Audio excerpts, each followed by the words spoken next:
எங்கள் வாழ்வும் எங்கள் வளமும் மங்காதம் என்று சங்கி உலர். எங்கள் பகைவர் எங்கு மறைந்தால் இங்குள்ள தமிழர் ஒன்றார்கள். திங்களோடும் செழுமதி தன்னோடும் விண்ணோடும் உடுக்கலோடும் மங்குதங்கடம் இவற்றோடும் பிறந்த தமிழுடன் பிறந்தோம் நாம். ஆண்மை சிங்கத்தின் கூட்டம் என்று சிறியோருக்கு ஞாபகம் செய் முழங்கு சங்கு. பொங்கு தமிழருக்கு இன்னல் விளைந்தால் சங்காரம் என சங்கி முழங்கு. வெண்கொடுமை சாக்காட்டில் விளையாடும் தோள்கள் எங்கள் வெற்றி தோள்கள். கங்கை போல் காவிரி போல் கருத்துக்கள் ஊரும் உள்ளம் எங்கள் உள்ளம். செங்குறிதல் கமிழ்ந்து வீரம் செய்கின்ற தமிழ் எங்கள் மூச்சாம். எங்கள் வாழ்வும் எங்கள் வளமும் மங்காத தமிழ் என்று சங்கே முழங்கு. இந்த கூட்டத்தை உணர்வெழுச்சியோடு முன்னெடுத்துக் கொண்டிருக்கிற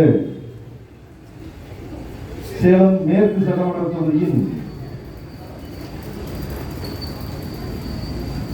அனைத்து நிலை பொறுப்பாளர்களுக்கும்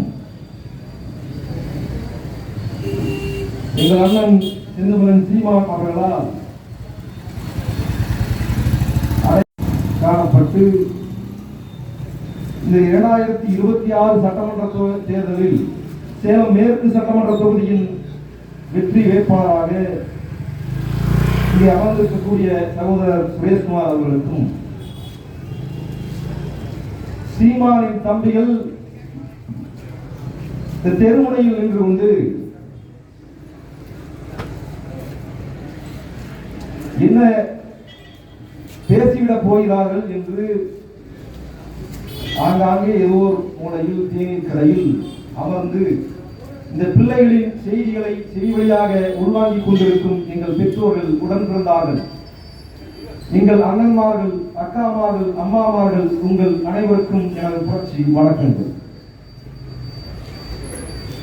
இதற்கு முன்னால் பேசிய எங்களது தம்பிமார்கள் அத்தனை பேரும் இந்த மண்ணுக்கும் மக்களுக்குமான சிக்கல்களை இதற்கு முன்னால் இந்த மண்ணில் அதிகாரத்தில் இருந்தவர்கள் இந்த மண்ணுக்கும் மக்களுக்கும் செய்த துரோகங்களை இங்கே பதிவு செய்தார். எங்கள் பெற்றோர்கள் ஒன்றை நீங்கள் தெளிவாக புரிந்து கொள்ள வேண்டும். இந்த பிள்ளைகள் நாங்கள் உங்களிடம் சத்தியம் பேச வந்திருக்கிறோம். சீமானின் தம்பிகள் என்ன பேசிவிடப் போகிறார்கள் என்பது அல்ல. நாங்கள் உங்களோடு கொஞ்சம் சத்தியம் பேச வந்திருக்கிறோம். எங்கள் பெற்றோர்கள் நீங்கள் அதை உணர்ந்து கொள்ளவும்.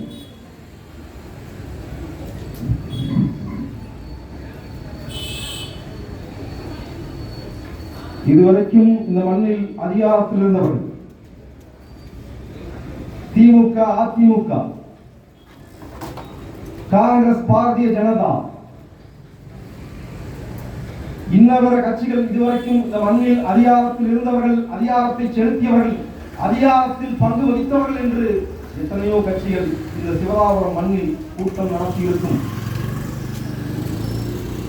நேற்று தொடங்கப்பட்ட கட்சிகள் கூட கூட்டம் நடத்தலாம். கூட்டம் என்றால் எப்படி இருக்கும்? ஒரு கட்சியில் கூட்டம், பொதுக்கூட்டம், இந்த கொள்கை பெற்ற கூட்டம், வேட்பாளர் அறிமுக கூட்டம்.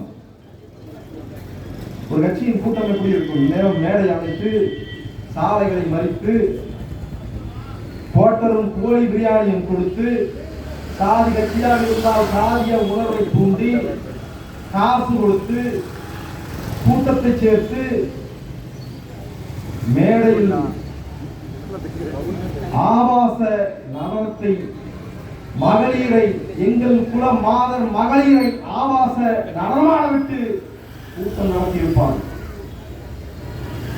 ஆனால் நாம் சொன்ன கட்சி பிள்ளைகள் இந்த மண்ணுக்கும் மக்களுக்கும் சத்தியம் பேசுவதற்காக இந்த கூட்டத்தை நடத்தி கொண்டிருக்கிறோம். நாங்கள் ஏன் இப்படி கூட்டம் நடத்தி கொண்டிருக்கிறோம்? இந்த தெருவில் நின்று தரையில் நின்று நாங்கள் பேசிக் கொண்டிருக்கிறோம். ஏன் பேசுகிறோம்? இந்த நாட்டின் மூன்றாவது பெரிய கட்சி, தேர்தல் ஆணையத்தால் மாநில கட்சியாக அங்கீகரிக்கப்பட்ட மூன்றாவது பெரிய கட்சி 8.22% வாக்கு வங்கி வைத்திருக்கிற ஒரு கட்சி எங்கெல்லாம் ஏன் அது ஒரு கூட்டம் நடத்த முடியல?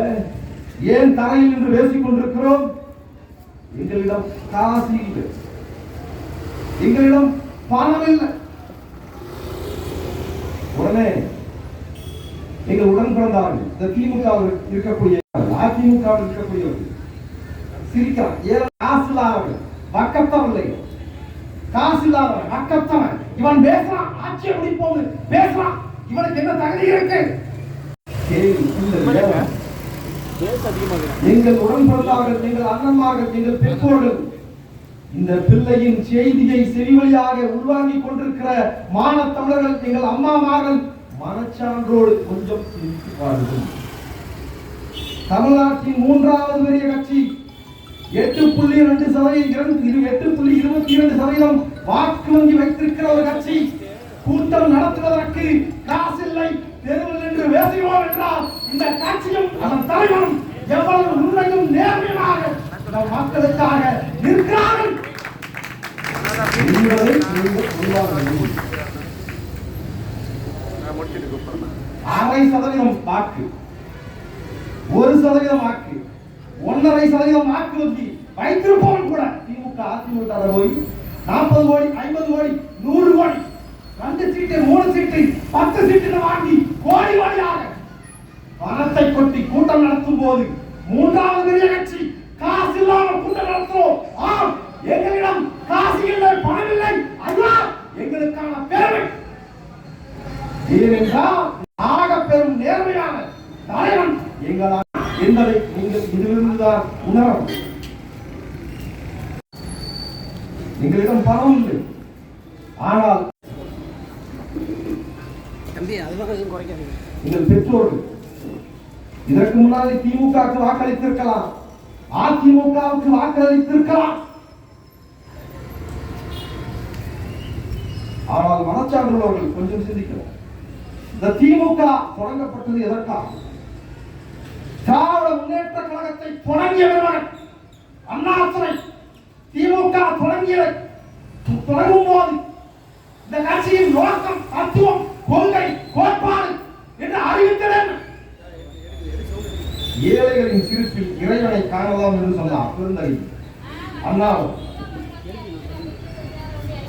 ஒரு வழி நிச்சயம் 3 வழி லட்சியம் என்று அறிவித்துவிட்டு ஆட்சிக்கு வந்த பின்னால் அரிசி கொடுக்க முடியல. உடனே இருந்த அதிகாரிகள் எல்லாம் சாராய கடையை அரசு எடுத்து நடத்தினால் நம்மால் 3 வழி அரிசியை கொடுக்க முடியும் என்று கூறிய போது சாராயம் விற்தான் நான் ஆட்சி நடத்த வேண்டும் என்றால் நான் இந்த பதவியை என் துண்டை தூக்கி எறிவதை போல தூக்கி எறிந்து விட்டு போவேன் என்று சொன்னார் அறிஞர். சாராயம் விற்று வரக்கூடிய காசு வருமானம் குஷ்டரோகி நோய் வந்தவன் கையில் வைக்கக்கூடிய வெள்ளைக்கு சமானம் என்று பேசியவர் அறிஞர். என் வாழ்நாளில் சாராயம் அழிந்துவிட்டு மது போதையில் சுய சிந்தனை இல்லாமல் சாக்கடையில் விழுந்து கிடக்கிற மனிதர்களை நான் பார்த்ததை போல என் அடுத்த தலைமுறை பிள்ளைகள் பார்க்க கூடாது, அதனால் நான் சாராயம் நிற்க மாட்டேன் என்று பேசியவர் அறிஞர் அண்ணா. ஆனால் அண்ணா தொடங்கிய கட்சி, அண்ணாவின் வழியில் நடக்கிற கட்சி எதன் பொருட்டு நடத்தி கொண்டிருக்கிறது என்பதை எங்கள் அம்மாமார்கள் அக்காமார்கள் நீங்கள் சிந்திக்கணும். முன்னால் பேசிய தம்பி ஒருவர் கூறினார், நம் வீட்டு பிள்ளைகள், நம் வயிற்று பிள்ளைகள், நம் வீட்டில் இருக்கக்கூடிய பிள்ளைகள் சாராயம் அழிந்துவிட்டு மது போதல் சுயநிலை இல்லாமல் தெரு ஓரங்களிலும் சாக்கடையிலும் வீழ்ந்து கிடப்பதை எங்கள் அம்மாமார்கள் அக்காமார்கள் நீங்கள் ஏற்பீர்களா?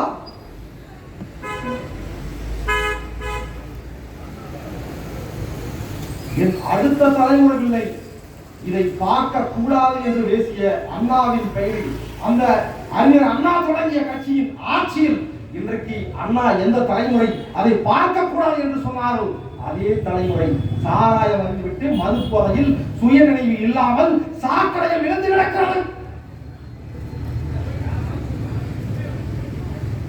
அப்படி என்றால் எங்கள் பெற்றோர்கள், எங்கள் உடன் பிறந்தார்கள், நீங்கள் எந்த மாதிரியான தலைவர்களுக்கு வாக்களித்திருக்கிறீர்கள் என்பதை நீங்கள் புரிந்து கொள்ளணும். இவர்கள் பேசுகிறார்கள், நாங்கள் தான் சமூக நீதி காக்கக்கூடியவர்கள், சமூக நீதிக்கான கட்சி இயக்கம் நாங்கள் தான், பெண்கள் உரிமைக்காக நாங்கள் போராடுகிறோம். யார் பேசுறாங்க? இன்றைக்கு தமிழ்நாட்டில் முதலமைச்சராக இருக்கிற ஐஎஸ் மு.க. ஸ்டாலின் அவர்கள் பேசுறார். பெண்கள் உரிமையை நாங்கள் தான் பாதுகாக்கிறோம். பெண்களுக்கு உரிமை தொகை, பெண்களுக்கு உரிமை தொகை கொடுக்கிறோம், ஆனால் பெண்களின் உரிமையை நாங்கள் பாதுகாக்கிறோம். பெண்களின் உரிமையை எப்படி பாதுகாக்கிறாங்க? இந்த செய்தியை உள்வாங்க அக்காமார்கள் நீங்க உருவா கேட்கணும். நீங்க எப்படிப்பட்டவர்கள்? பெண்களின் உரிமையை எப்படி பாதுகாக்கிறாங்க? கடந்த சில மாதங்களுக்கு முன்னால உதயநிதி ஸ்டாலினுக்கு பிறந்த தினம். உதயநிதி ஸ்டாலின் பிறந்தநாள் கொண்டாடுறாங்க. உதயநிதி ஸ்டாலினுக்கு பிறந்தநாள் கொண்டாடுறாங்க. பிறந்தநாள் கொண்டாட்டம். உதயநிதி ஸ்டாலின் பிறந்தநாள் விழாவில் எங்கள் மாதர்களும் எங்களின் குலதெய்வமாக நாங்கள் பேற்று போற்றக்கூடிய பெண்களை ஆபாசமாக மேடையில் ஆட விடுறார் திமுகவின் அமைச்சர். திமுகவின் தலைவர் மக்கள் ஆபாசமாக உள்ளாரையோடு அரை நிர்வாகமாக பெண்களை மேடையில் ஏற்றி ஆடுறார். யாரு? பெண்களின் பாதுகாப்பு, பெண்களின் பாதுகாவலர், பெண்களின் உரிமைகளை பாதுகாக்கக்கூடிய தலைவர் உதயநிதி ஸ்டாலின் பிறந்தாங்க. அப்போ ஒரு அமைச்சர் சொல்றான், இங்க இருந்து பார்த்தா இடுப்பு சரியா தெரியல, கொஞ்சம் கீழே இறங்கி வந்து ஆடுறான். நீங்கள் வாக்களித்து அதிகாரத்தை கொடுத்த இந்த திமுகவின் ஒரு அமைச்சர் சொல்றான். உடனே அங்க இருக்கிற பெண்கள்லாம் குளிக்க வச்ச கொக்கோ கோலா போல இறங்கி வந்து ஆடுறான். ஆட சொல்லி ரசிக்க திமுகவின் அமைச்சர் வெளியேற்ற திமுகவின் அமைச்சர் வெறுக்கம். இவர்கள் தான் பெண்களின் உரிமையை பாதுகாக்கக்கூடியவர்களா? இவர்கள் தான் பெண்ணியத்தை போற்றக்கூடியவர்களா? புதுசா வருவாமா? நாங்கள் கேள்வி கேட்கிறோம். எங்களுக்கு தாரியமாக தகுதி இருக்கு.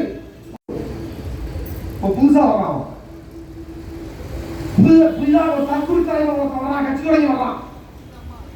நாங்கள் தான் தமிழ்நாட்டை பாதுகாக்க போறோம், புதிதாக்க போறோம்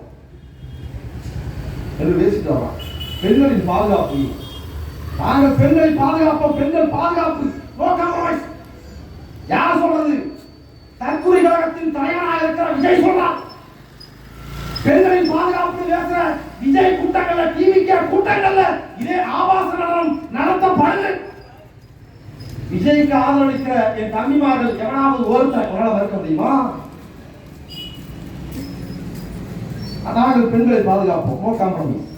பெண்களை பாதுகாப்போம். எப்படி பாதுகாப்போம்?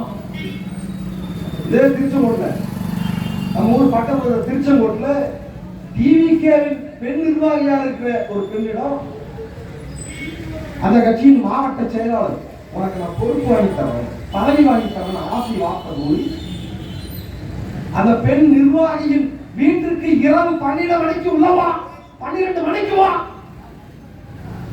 பொது வாழ்வில் இருக்கக்கூடிய ஒருவன் அவன் ஒரு பெண்ணின் சம்மதத்தோடு, அந்த பெண் விலை மாதுவாக இருந்தாலும் சரி, பொது வாழ்வில் நான் மக்களுக்காக சேவை செய்வேன் என்று பேசுகிற ஒருத்தர் விலை மாதுவிடம் சென்றாலே அது ஏற்க முடியாது. ஏற்க முடியாது. அவன் எப்படி மக்களுக்கு சேவை செய்வான், மக்களுக்கு செய்வான்? அப்படியானால் விலை மாதுவிடம் செல்வதையே ஏற்க முடியாது என்றால் கட்சியில் தன்னோடு இந்த சமூகத்திற்காக உழைப்பதற்கு, மக்கள் பணி செய்வதற்காக அந்த தன்னோடு பணி செய்கிற கட்சி நிர்வாகி பெண்ணிடம் வந்து நான் உனக்கு பதவி வாங்கி தரேன் பதவியை ஆசையாட்டி அவன் வீட்டுக்குள்ள இரவோடு இரவா அந்த டிவிக்கு தற்கூலி ஒருத்தன் போறான். அப்ப அவன் பேசுறான், நாங்கள் தான் பெண்களின் பாதுகாவலர்கள். எங்க கட்சி ஆட்சிக்கு வந்தா பெண்கள் பாதுகாப்பு தான் முதன்மை, நோ காம்ப்ரமைஸ் பேசுறோம். 50,000 கோடி ரூபாய்க்கு இந்த மண்ணில் சாராயம் நிறுத்தப்படுகிறது. கடந்த வாரம் ஐயா ஸ்டாலின் அவர்கள் பேசலாம், நாங்கள் சாதனை வளர்த்துக் கொண்டிருக்கிறோம். எப்படிப்பட்ட சாதனை சாதனையை உழைக்கிறோம். எவராலும் முறியடிக்க முடியாது, பிரேக் பண்ண முடியாத ரெக்கார்டை நாங்கள் செய்து கொண்டிருக்கிறோம். எவராலும் முறியடிக்க முடியாத சாதனையை நாங்கள் செய்து கொண்டிருக்கிறோம் என்று பேசுறார் ஐயா ஸ்டாலின். நாங்கள் யோசிச்சு பார்ப்போம், என்னடா முறியடிக்க முடியாத சாதனை எடா பண்ணிட்டாங்கன்னு பார்த்தா 54,000 கோடி ரூபாய்க்கு கடந்த ஆண்டு சாதனை எடுத்திருக்காங்க. அப்ப இந்த சாதனையை தான் ஐயா ஸ்டாலின் சொல்றாரு, நாங்கள் முறியடிக்க முடியாத சாதனையை செய்திருக்கிறோம். இப்ப 2 நாளைக்கு முன்னாடி பேசுறாரு, திமுக நிர்வாகிகள் கூட்டத்தில் பேசுறாரு. என்ன பேசுறாரு? கழக நிர்வாகிகள், உடன்பிறப்புகள், 200 ரூபாய் ஊப்பிகள் அத்தனை பேரும் அயராது வாழணும், அயராது உழைக்கணும். இந்த தேர்தல்ல நம்ம ஆட்சியை ஒழிக்கிறோம், அயராது வாழுங்கள், தூங்காதீர்கள், தேநீரை குடித்துவிட்டு கட்சி பணி செய்யுங்கள், அயராது வாழுங்கள். யார் சொல்றாங்க? ஐயா ஸ்டாலின் சொல்றாரு. இப்ப திமுக அண்ணன்மார்கள் இந்த உடன் பிறந்தார்கள் எல்லாம் அயராது பாடுபடணும். எதற்காக அயராது பாடுபடணும்?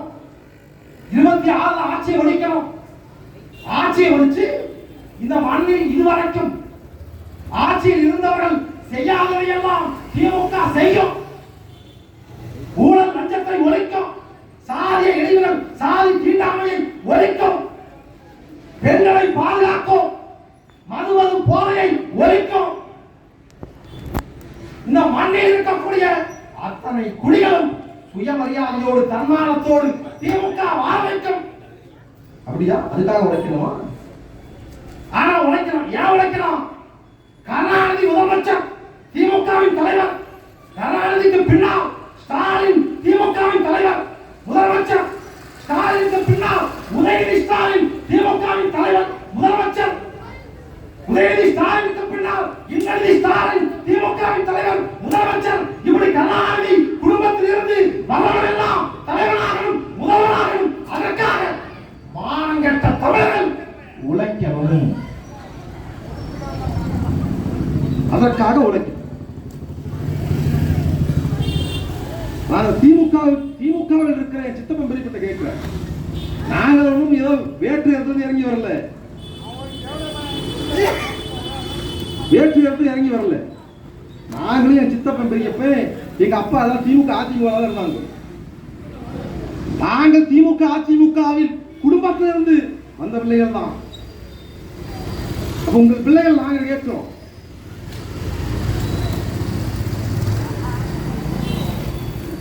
திமுகவின் தலைவராவதற்கு மு.க. ஸ்டாலினுக்கு, முத்துவேல் கருணாநிதி ஸ்டாலினுக்கு என்ன தகுதி இருக்கிறது? சனாதானத்தை ஒழிப்போம், சனாதானத்தை வேறறுப்போம் என்று பேசக்கூடிய இந்த திமுகவின் தலைவர்கள் ஸ்டாலின்,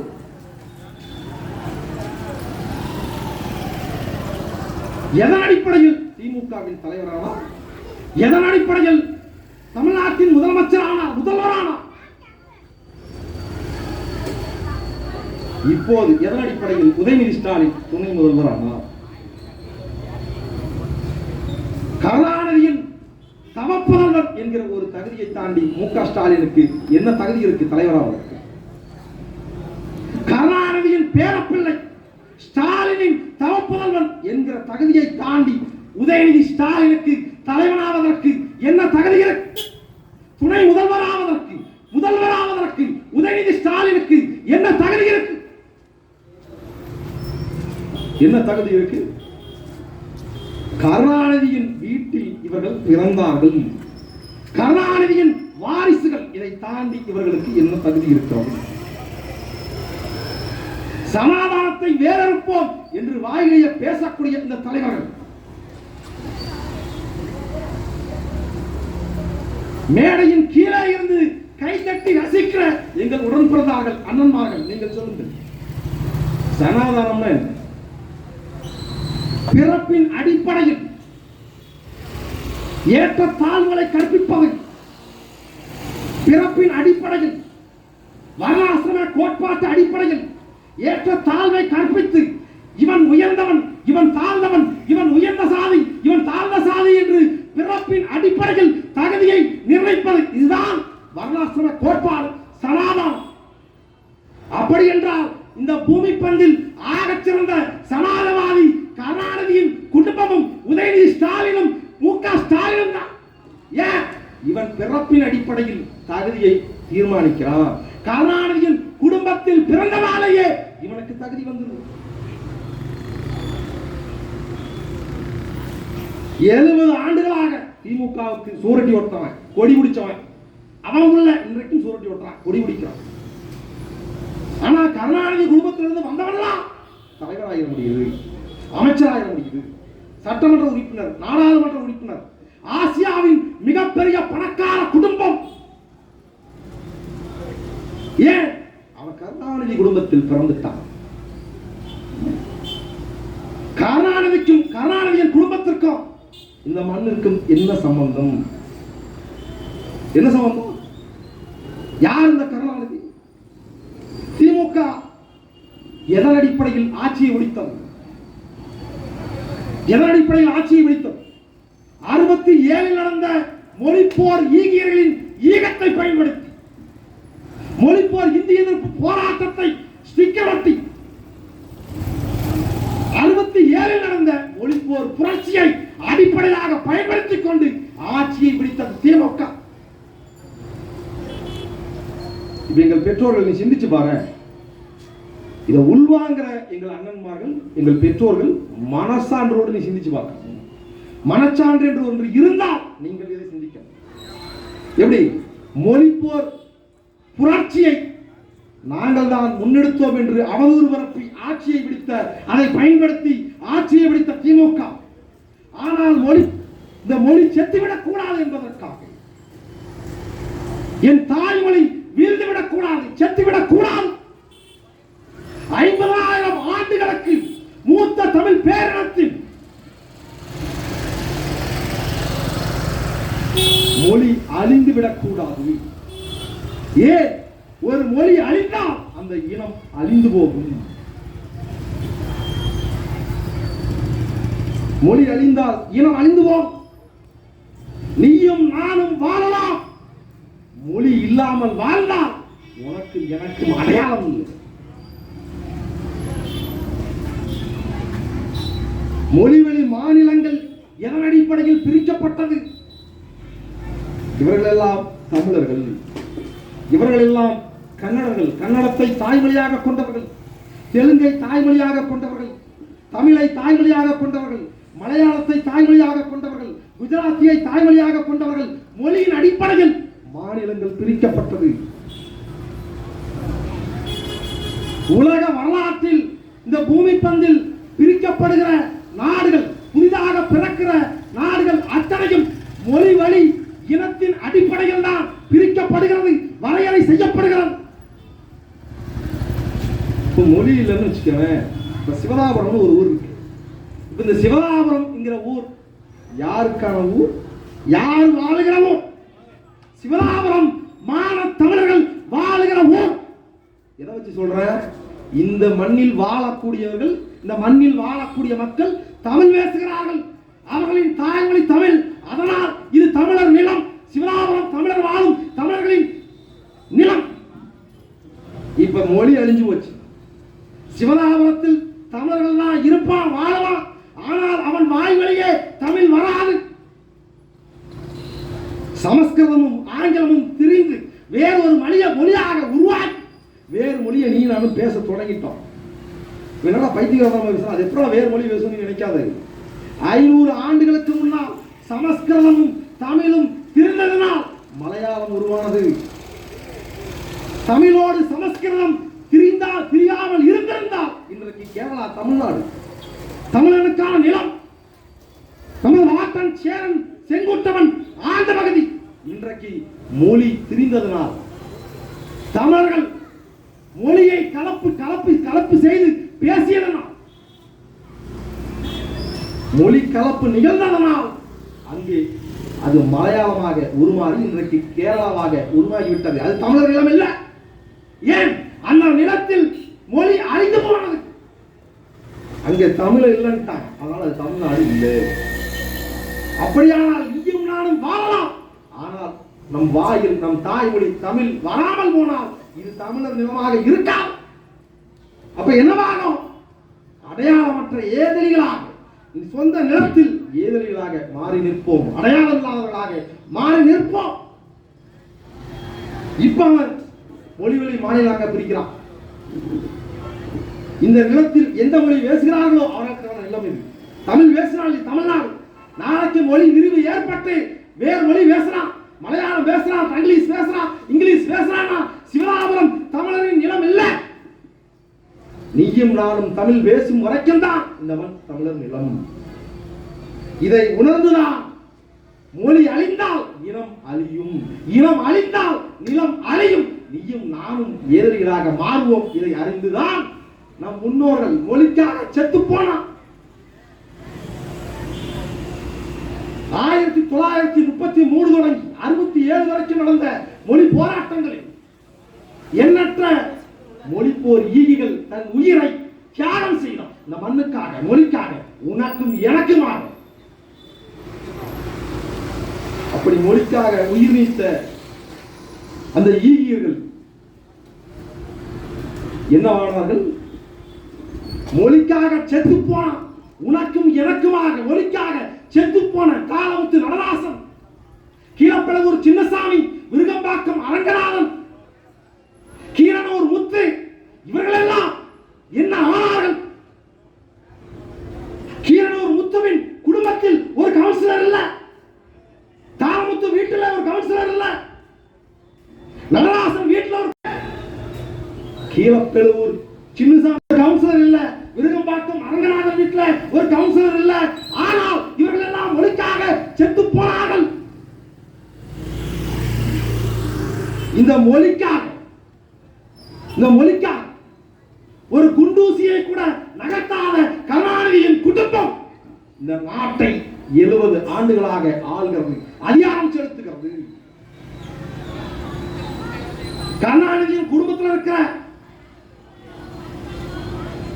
மகன், மகள் வழி பேரன், மகன் வழி பேரன் அள்ளி சிந்தி என்று கருணாநிதியின் குடும்பத்தில் கடைகோடியில் இருக்கிற கருணாநிதியின் வாரிசு கூட அதிகாரத்தில் இருக்கான். அத்தனை பேருக்கு மருத்துவ கல்லூரி இருக்கு, சட்ட கல்லூரி இருக்கு, பொறியியல் கல்லூரி இருக்கு, பள்ளிகள் இருக்கு, தொலைக்காட்சி ஊடகங்கள், சேனல்கள் இருக்கு. ஆனால் இந்த மொழிக்காக செத்து போன எவன் வீட்டிலும் ஒரு கவுன்சிலர் கூட இல்லை.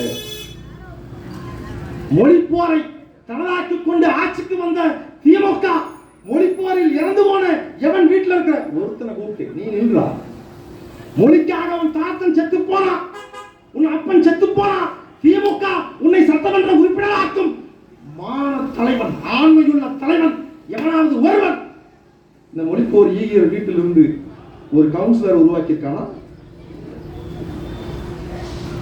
இல்ல. அப்படியானால் இவர்கள் எப்படிப்பட்ட தலைவர்கள் என்பதை எங்கள் பெற்றோர்கள், அறிவில் சிறந்தவர்கள் நீங்கள் சிந்திக்கணும். முன்னால் பேசிய தம்பி ஒரு சொன்னார், தேர்தல் வந்துட்டா வாக்குறுதி கொடுக்கிறான், நாங்கள் ஆட்சிக்கு வந்தா ஒவ்வொரு குடும்பத்துக்கும் 1000 ரூபாய் கொடுப்போம். இப்ப ஐயா எடப்பாடி பழனிசாமி, நாங்க ஆட்சிக்கு வந்தா 2000 கொடுப்போம், நாங்கள் இலவச பெண்களுக்கு இலவச பேருந்து, நாங்கள் வந்தா எல்லோருக்குமே இலவச பேருந்து.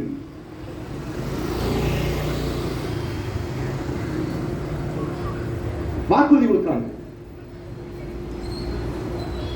இந்த திமுக அதிமுக இத்தனை ஆண்டுகள் அதிகாரத்தில் இருந்திருக்கிறது. ஆனால் இப்போதும் பொங்கல் பரிசு கொடுக்கிறான். பொங்கலுக்கு 3000 எங்கள் அக்காமார்கள், எங்கள் அம்மாமார்கள் மகிழ்ச்சியில உங்கிறாங்க. ஸ்டாலின் 3000 கொடுக்கிறாரு. இதுவரைக்கும் யாருமே கொடுத்ததில்ல 3000. ஆனா இந்த பொங்கல் விடுமுறையில் டாஸ்மாக் வர்த்தகம் எத்தனை கோடி தெரியுமா? எங்கள் அக்காமார்களுக்கு, எங்கள் அம்மாமார்களுக்கு 3000 ரூபாயை நியாய விலை கடையில் நின்று பெற்ற எங்கள் அக்காமார்கள், எங்கள் அம்மாமார்கள் இந்த பொங்கலில், இந்த பொங்கல் விடுமுறையில் டாஸ்மாகில் திமுக அரசு, ஸ்டாலின் வர்த்தகம் செய்த சாராயத்தின் வர்த்தகம் செய்த தொகை ஏறத்தாழ 800 கோடி ரூபாய். நம்ம கொடுத்தது 3000. திமுக ஆட்சிக்கு வந்த பின்னால் இதுவரைக்கும் 4 முறை சொத்து வரி உயர்வு அடைந்திருக்கிறது. 4 முறை பேருந்து கட்டணம் உயர்ந்திருக்கிறது. 5 முறைக்கு மேல் பால் விலை உயர்ந்திருக்கிறது. 10 நாளைக்கு முன்னாடி பால் விலை உயர்ந்திருக்கு. யாருக்காச்சும் தெரியுமா? எங்க அண்ணன் எங்க அக்கா எல்லாம் போய் கடைக்கு போய் மளிகை கடைக்கு போய் அண்ணே ஒரு 10 ரூபா பால் பாக்கெட், அது என்ன அளவுலாம் தெரியாது. அது 1/4 லிட்டரா 200 மில்லியா 250 மில்லியா 10 ரூபா பால் பாக்கெட் நீ வாங்கிட்டு வந்துட்டு. கடந்த 10 நாட்களுக்கு முன்னால் பால் விலை உயர்ந்திருக்கிறது மண்ணில். ஆனாலும் 3000 கொடுக்கிறேன், 1000 கொடுக்கிறேன், 2000 கொடுக்கிறேன் என்று வாய்ச்சவராக பேசுகிறார் இந்த திமுகவின் அதிமுகவின் தலைவர்கள். எங்கள் பெற்றோர்கள் நீங்கள் சிந்திச்சு பாருங்க. இந்த மண்ணில் 10 லட்சம் கோடி கடன் இருக்கு. நான் பேசிக் கொண்டிருக்கிற இந்த நிமிடம் வரைக்கும் 10 லட்சம் கோடி இந்த மண்ணில் கடன் இருக்கிறது. திமுகவை சார்ந்தவர்கள் சொல்றான் 10 லட்சம் கோடி கடன் இருந்துட்டு போகுது, நீயா கட்டுற? உன்னை உங்க வீட்டு வாசல் எவனாவது கடன் திருப்பி கொண்டு கேட்கிறானா? 10 கோடி கடன் இருந்தா உனக்கு என்ன அணியா பேசுறேன்? யார் சொல்றது? திமுகவின் அறிவு ஜீவிகள். இப்ப எங்கள் பெற்றோர்கள் நீங்க என்ன புரிஞ்சுக்கணும்? இந்த 10 லட்சம் கோடி கடன் இருந்தால் நமக்கு என்ன பிரச்சனை? என்ன பிரச்சனை தெரியுமா? சமகாலத்தில் நீயும் நானும் வாழ்கிற சமகாலத்தில் பக்கத்து நாடு பாகிஸ்தானில் பெட்ரோல் வெறும் 54 ரூபாய்க்கு குடிமக்களுக்கு விற்கப்படுகிறது. நேபாளத்தில் 60 ரூபாய்க்கு விற்கப்படுகிறது. வங்கதேசத்தில் 60 ரூபாய்க்கு விற்கப்படுகிறது. ஆனால் இந்த நிலத்தில் உனக்கும் எனக்கும் 104 ரூபாய்க்கு விற்கப்படுகிறது. ஏன் மத்திய அரசு வரி, மாநில அரசின் பெட்ரோல் 1 லிட்டர் பெட்ரோல் 104 ரூபாய்க்கு நீயும் நானும் வாங்கினால் அதுல 28 ரூபாய் மாநில அரசுக்கும் 22 ரூபாய் மத்திய அரசுக்கும் வரி கட்டும். ஒரு நாளைக்கு நான் 200 ரூபாய்க்கு பெட்ரோல் ஓடுறேன். அப்ப 200 ரூபாயில 50 ரூபாயை ஏறத்தாழ மாநில அரசுக்கும் 50 ரூபாயை மத்திய அரசுக்கும் நான் வரியா கொடுக்கிறேன். எவ்வளவு? 100 ரூபாயை நீயும் நானும் பெட்ரோல்ல மட்டும் வரியா கொடுக்கிறோம். ஒரு நாளைக்கு 100 ரூபாயை இவர்களுக்கு கப்பம் கட்டுறோம். மாதம் 3000, வருடம் 36,000. ஆனால் உனக்கும் எனக்கும் இவன் கொடுத்தது எவ்வளவு? மாதம் 1000 ரூபாய். அதுவும் யாருக்கு? தகுதியுடைய குடும்ப தலைவருக்கு.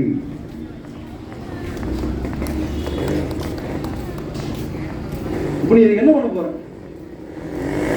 ஸ்டாலின் 1000 ரூபாய் கொடுத்தால் என்று பெருமையாக பேசுகிற எங்கள் அக்காமார்கள், இதை நீ சிந்திப்பதுண்டா? 3000 கொடுக்கிறார் எடப்பாடி பழனிசாமி. நாங்கள் ஆட்சிக்கு வந்தா 2000 கொடுப்போம். மாதம் 2000 கொடுப்போம். பேருந்துகள்ல யார் வேணா ஏறலாம், யார் வேணா இறங்கலாம். இதெல்லாம் யார் கேட்டாங்க? இந்த மண்ணில் எங்கள் பெற்றோர்கள், எங்கள் அம்மாமார்கள் எவராவது ஒருவர் எனக்கு மாசம் 1000 ரூபாய் அரசு கொடுக்கணும்னு யாராவது இறங்கி போராடணுமா? எங்க அம்மா போராடினாங்களா? எங்க அக்கா போராடினாங்களா? யார் போராடிய? கேட்காமல் எதற்காக இவர்கள் மாதம் 1000 ரூபாய் கொடுக்கிறான், மாதம் 2000 கொடுக்கிறான்? அற்ப வாக்குக்காக. முன்னாடி எல்லாம் தேர்தலில் வாக்கு வாங்கணும்னா அவன் கொள்ளையடிச்சவனுக்கு காசு கொடுப்பான், வாக்குக்கு காசு கொடுப்பான். வாக்குக்கு 1000 2000 கொடுப்பான் அவன் கொள்ளையடிச்சவனத்துல. இப்ப என்ன பண்ணிட்டான்? நம்ம வரிப்பணத்திலே நமக்கு வாக்குக்கு காசு கொடுக்க தொடங்கிட்டான். இது நம்ம வரிப்பணம் 3000 2000 நம் வரிப்பணத்தை நமக்கு கொடுத்து அதன் வழியாக வாக்கை பறிப்பது. அறியாமையிலும் ஏழ்மையிலும் இருக்கக்கூடிய எங்கள் மக்களிடம் வாக்கை பறித்து அதிகாரத்தை அடைவது. அதிகாரத்தை அடைந்து என்ன செய்ய போற? யார் போறாங்க? மாதம் 3000 கொடுத்து யாராவது கேட்டாங்களா? 2000 கொடுத்து யாராவது கேட்டாங்களா? இந்த மக்கள் கேட்காத ஒன்றை எதற்காக இவர்கள் ஒடுக்கிறார்கள்? ஏன் பெட்ரோல் விலையை குறைக்க மாட்டோம்? நாங்கள் ஆட்சிக்கு வந்தால் பெட்ரோல் விலையை குறைப்போம். திமுகவின் தேர்தல் அறிக்கையில் ஐயா ஸ்டாலின் சொன்னாரு, தேர்தல் அறிக்கை கொடுத்திருக்கிறது திமுக, பெட்ரோல் விலையை குறைப்போம். ஏன் குறைக்கல? சிலிண்டர் விலையை குறைப்போம். ஏன் குறைக்கல?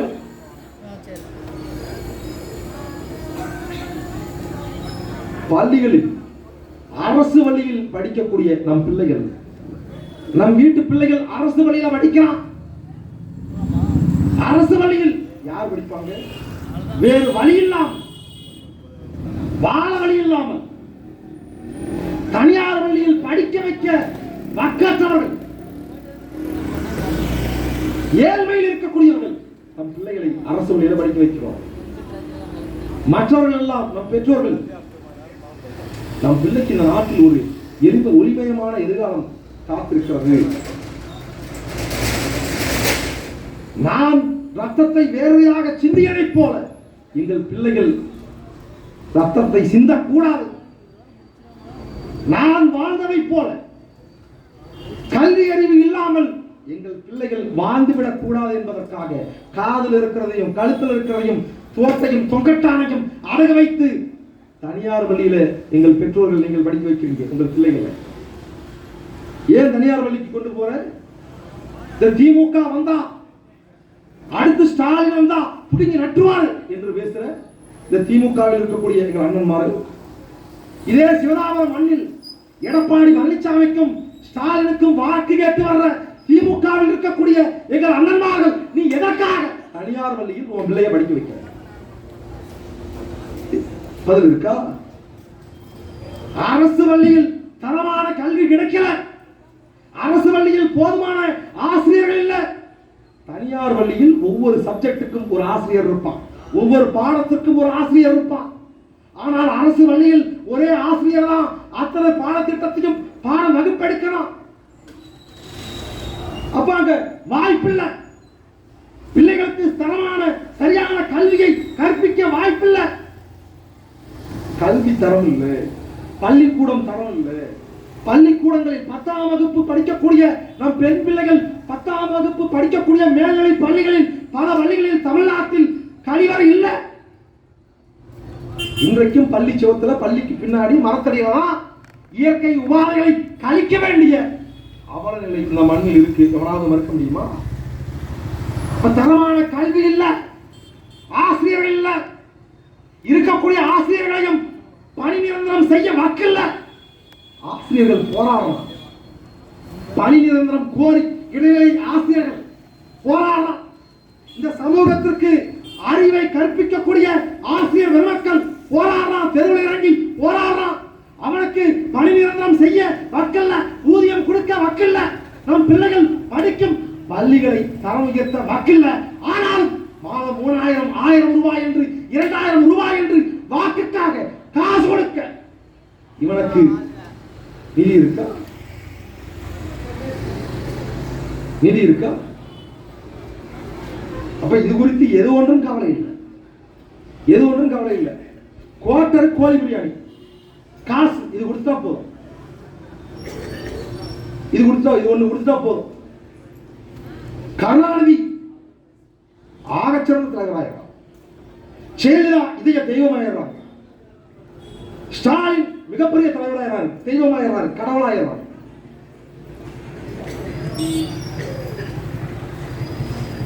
அரசு மருத்துவமனைகளில் நமக்கான தரமான மருத்துவம் இல்லை. நாம் வீட்டில் இருக்கக்கூடிய பெற்றோர்களுக்கு உன் தகப்பனுக்கோ என் தகப்பனுக்கோ உடல்நிலை சரியில்லை, உன் தாயாருக்கோ என் தாயாருக்கோ நம் தாயாருக்கு உடல்நிலை சரியில்லை என்றால் நீயும் நாம் தனியார் மருத்துவமனைக்கு தான் போனோம். ஏன் அரசு மருத்துவமனைக்கு போனா நீ நேரா சுடுகாட்டுக்கு தான் போன?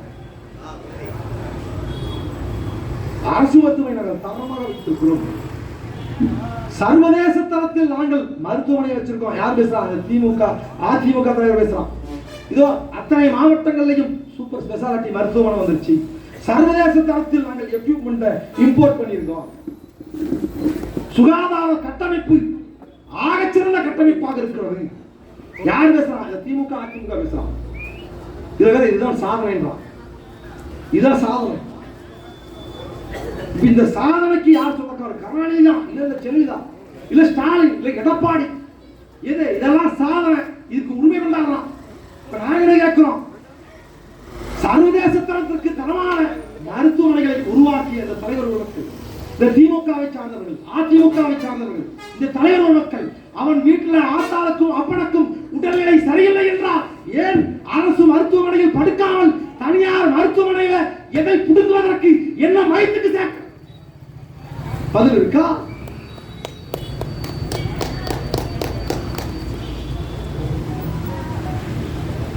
தரமான மருத்துவம் இல்ல, காசு கொடுக்கணும். மருத்துவத்துக்கு காசு கொடுக்கணும். இந்த சர்வதேச சமூகம், சர்வதேச சுகாதார ஆய்வு மையம் ஒரு விதிமுறை வச்சிருக்கா. இந்த மண்ணில் வாழக்கூடிய ஒவ்வொரு 150 குடிமக்களுக்கும் ஒரு மருத்துவர் இருக்கணும். மருத்துவமனைகளில் ஒவ்வொரு 10 உள் நோயாளிகளுக்கும் ஒரு செவிலியர் இருக்கணும். இது சர்வதேச சுகாதார ஆய்வு மையம் விதி கொடுத்திருக்கும் விதி. நீ அரசு மருத்துவமனை, எங்கள் பெற்றோர்கள், எங்கள் உடன் பிறந்தார்கள் பல பேருக்கு தெரியும். நம்ம வீடுகள்ல 50 வயது 55 வயதை கடந்த பல தாய்மார்களுக்கு, பெற்றோர்களுக்கு, நம்ம அம்மாமார்களுக்கு திடீர்னு விழுந்துறாங்க, மயக்கம் போட்டு விழுந்துறாங்க. என்னடா ஸ்ட்ரோக்ன்றான், கார்டியாக் அரெஸ்ட்ன்றான், மூளையில் ரத்த அடைப்பு, ரத்த வெடிப்பு. என்ன சொல்றான்? இந்த ஸ்ட்ரோக் வந்தா என்ன பண்ணும்? உடனடியாக அடுத்த 3 மணி நேரத்தில் அதற்கு உரிய உயர்தர சிகிச்சையை நீங்கள் கொடுக்கணும். கொடுத்தால் அந்த மனிதரை காப்பாற்ற முடியும். அவர் எழுந்து நடப்பார். இப்ப நீ அரசு மருத்துவமனைக்கு, சேலம் அரசு மருத்துவமனைக்கு வர, சூப்பர் ஸ்பெஷாலிட்டி. ஸ்ட்ரோக் வந்து நம்ம வீட்டில் நம்ம அம்மா ஒருத்தர் விழுந்துட்டாங்க, நேரம் அரசு மருத்துவமனை கொண்டு வரோம். அவன் என்ன பண்றான்? அரசு மருத்துவமனை கொண்டு போய் மருத்துவர் இல்லை, இன்னொரு கேஸை பார்த்துட்டு இருக்காரு. 1/2 மணி நேரம் ஸ்ட்ரக்சர்ல போட்டு நீ நிக்கணும், அந்த எமர்ஜென்சி வார்டில் நிக்கணும். 1/2 மணி நேரத்துக்கு அப்புறம் மருத்துவர் வருவார். மருத்துவர் வந்து பார்த்துட்டு கையை பிடிச்சி பார்த்துட்டு, இது ஸ்ட்ரோக் தம்பி, வெண்ண மகனே, அது எங்களுக்கு தெரியும், இதை சொல்றதுக்கு 1/2 மணி நேரம் என்ன பண்றான்? முதற்கட்டமா அந்த விண்ணப்பங்கள்லாம் வாங்கணும். அதுக்கப்புறம் அவன் வார்டு கொண்டு போவான். வார்டுக்கு கொண்டு போய் அவன் அதுக்கு டெஸ்ட் எடுப்பான். ரத்த பரிசோதனை, சிறுநீரக பரிசோதனை, இன்னபிற பரிசோதனை, ஸ்கேன், இதெல்லாம் எடுப்பான். இதெல்லாம் எடுத்து முடிக்கிறதுக்கு உனக்கு இரவு 12 மணி ஆயிரும். இரவு 12 மணி ஆயிரும். என்ன சொல்றான்? அந்த பரிசோதனை முடிவெல்லாம் உனக்கு காலையில வரும். காலையில வந்த உடனே சிகிச்சை எனக்கு தொடங்கிடுவோம். அது வரைக்கும் நான் என்ன பண்ணுவோம்? வெறும் 3 ரூபாய்க்கு விற்கக்கூடிய குளுக்கோஸ், அந்த குளுக்கோஸை நம்ம அம்மாவுக்கு போடுவோம். நம்ம பார்த்துட்டே இருப்போம். காலையில் எப்போ வரும்? 10 மணிக்கு கொடுப்பான். 10 மணிக்கு ரிசல்ட் வந்துடும், பரிசோதனை முடிவு வந்துடும். கையில் வச்சுட்டு போய் நின்று வரல.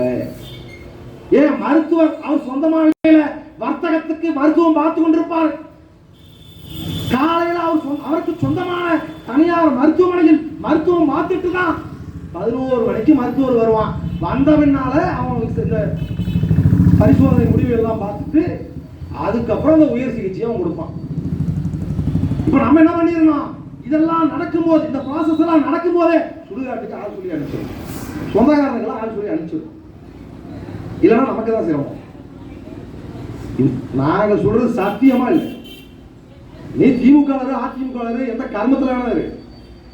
அவ என்ன பண்ணும்? தனியார் மருத்துவமனைக்கு போகணும். உன் அப்பனுக்கும் என் அப்பனுக்கும் இல்லைன்னா தனியார் மருத்துவமனைக்கு போகணும். போகும்போது கூட உன் சொத்து பத்திரத்தையும் கொண்டு போகணும். தரமான மருத்துவம் இல்ல, தரமான கல்வி கொடுக்க மக்கள் இல்ல.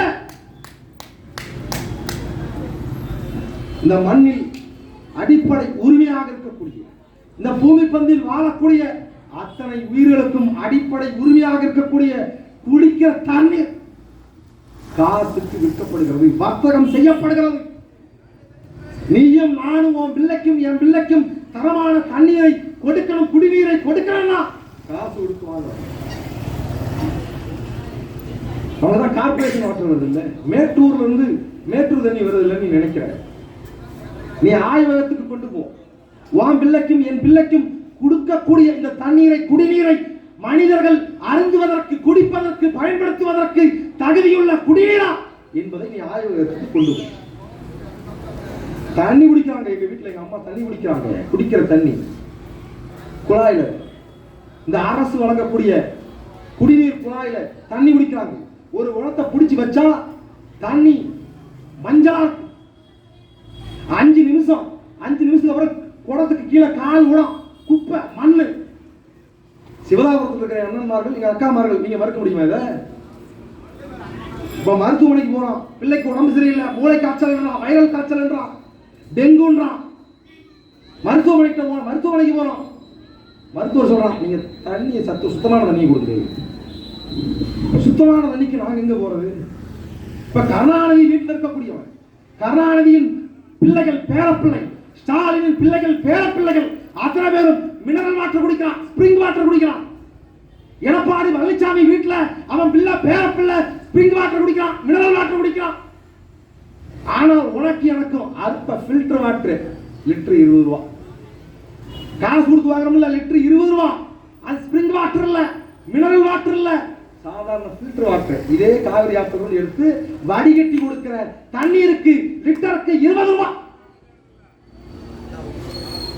தண்ணீரை, தூய குடிநீரை இந்த மக்களுக்கு கொடுப்பதற்கு மக்கள் இந்த அக்வாஃபீனான ஒரு தண்ணி கம்பெனி, வாட்டர் கம்பெனி ஒன்று இருக்கு. நீங்கள் தம்பிமார்கள் அண்ணன்மார்கள் நீங்க கேள்விப்பட்டிருப்பீங்க, வயதானவர்கள் கேள்விப்பட்டிருக்க மாட்டீங்க. அக்வாஃபீனா அதை தண்ணி நீ வாங்கியே குடிச்சிருக்க மாட்டேன். சிவதாபுரத்துல நீ இறங்கி தேடு, அக்வாஃபீனா ஒரு பாட்டில் வாங்கி. அக்வாஃபீனான ஒரு நிறுவனம், அந்த அக்வாஃபீனான தண்ணீர் பாட்டில நீங்க நானும் வாங்கி குடிச்சது கிடையாது. நீங்க நானும் வாங்கி குடிக்கிறதெல்லாம் 20 ரூபாய் பாட்டில். அந்த 20 ரூபாய் பாட்டில் உள்ளூர்ல இங்க இருந்து உறிஞ்சி வடிகட்டி கொடுக்குறான். அப்ப இந்த அக்வாஃபீனாவே நீ நானும் குடிச்சது இல்லை. இந்த அக்வாஃபீனா தண்ணீர் நிறுவனம் என்ன பண்றான்? வர்த்தக நிறுவனம். தாமிரபரணியில் இருந்து ஆண்டொன்றுக்கு பல லட்சம் தண்ணீரை எடுக்கிறான், உறிஞ்சிறான். பல லட்சம் லிட்டர் தண்ணீரை உறிஞ்சிறான். பல 100 TMC தண்ணீரை தாமிரபரணியில் இருந்து உறிஞ்சிறான் அக்வாஃபீனா. இயற்கை தாய் நமக்காக கொடுத்தது. நம் முன்னோர்கள் உனக்கும் எனக்குமாக வைத்து விட்டு சென்ற சொத்து இந்த மண்ணின் நீர்வளம், மலைவளம், கார்வளம். அப்படி நம் முன்னோர்கள் நமக்காக விட்டு சென்ற சொத்து காவிரி, தாமிரபரணி, நொய்யலாறு, பாலாறு. இப்ப இந்த தாமிரபரணி ஆற்றிலிருந்து இந்த அக்வாஃபீனா பல TMC தண்ணீரை ஆண்டொன்றுக்கு உறிஞ்சிறான். 1 லிட்டருக்கு 1 பைசா கூட கொடுக்கிறது இல்லை. மொத்தமா 1 லட்சம் லிட்டருக்கு 10,000 ரூபாய் கொடுக்கலாம். அப்ப இந்த தாமிரபரணி ஆற்றிலிருந்து உறிஞ்சி அக்வாஃபீனா என்கிற பிராண்டை போட்டு பாட்டிலில் அடைத்து அந்த தண்ணீரை இதே மண்ணில் 30 ரூபாய்க்கு விற்கலாம். யாருக்கு? உனக்கும் எனக்கும். இந்த மண்ணில் இருந்து உறிஞ்செடுக்கப்பட்ட தண்ணீர் உனக்கும் எனக்கு 30 ரூபாய். ஆனால் அதே அக்வாஃபீனா கேரளாவுக்கு இந்த மண்ணில் இருந்து ஏற்றுமதி பண்றான், இங்க இருந்து கொண்டு போறான், கேரளாவுக்கு கொண்டு போறான். அந்த கேரளா மாநிலத்தில் இதே அக்வாஃபீனா இன்றைக்கு தேதி வரைக்கும் 13 ரூபாய்க்கு 1 லிட்டரை அந்த மக்களுக்கு இந்த நிறுவனம் வர்த்தகம் செய்யலாம். இப்ப இதையெல்லாம் நம்ம பேசலாம். இந்த திமுக இருக்கிறவன், அதிமுக இருக்கிறவன், இந்த தற்கொலை கழகத்தில் இருக்கிறவங்க கிண்டலா இருக்கு. மானத்தமிழர்கள் நீ சிந்திச்சு பாரு. இந்த மண்ணிலிருந்து எடுத்த தண்ணீரை உனக்கும் எனக்கும் லிட்டர் 30 ரூபாய்க்கு கொடுக்கக்கூடிய முதலாளி, பெரும் முதலாளி கேரளாவில் 13 ரூபாய்க்கு கொடுக்கிறானா? நீயும் நானும் எவ்வளவு மானம் கெட்டு ஈனம் கெட்டு இந்த நிலத்தில் வாழ்ந்து கொண்டிருக்கிறோம் என்பதை நீ புரிந்து கொள்ளணும். எப்படி முடிவு பண்றான்? தமிழனுக்கு சுவாணி இல்ல, சூடு இல்ல, எப்படி முடிவு பண்றான்? இந்த அயோக்கியர்களுக்கு மீண்டும் மீண்டும் வாக்களித்து அற்ப காசுக்காக 1000 ரூபாய் 2000 ரூபாய்க்காக காசுக்காக வாக்களித்து தமிழ தமிழன் அதிகாரத்தை கொடுக்கிறான். அவனுக்கு தெரிஞ்சிருச்சு.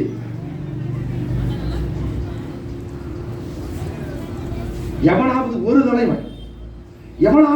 தலைவன் இதை குறித்து பேசியது உண்டா?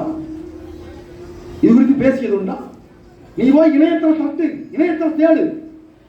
அக்வாஃபீனா தமிழ்நாட்டில் வர்த்தகம் செய்யக்கூடிய விலை என்ன? கேரளாவில் விற்பனை செய்யக்கூடிய விலை என்ன? சீமானின் தம்பிகள் தவறான தகவலை கொடுத்துட்டோம். செருப்பு கொடி எழுதி வாங்கிக்கிறேன். உண்மையா இருந்துட்டா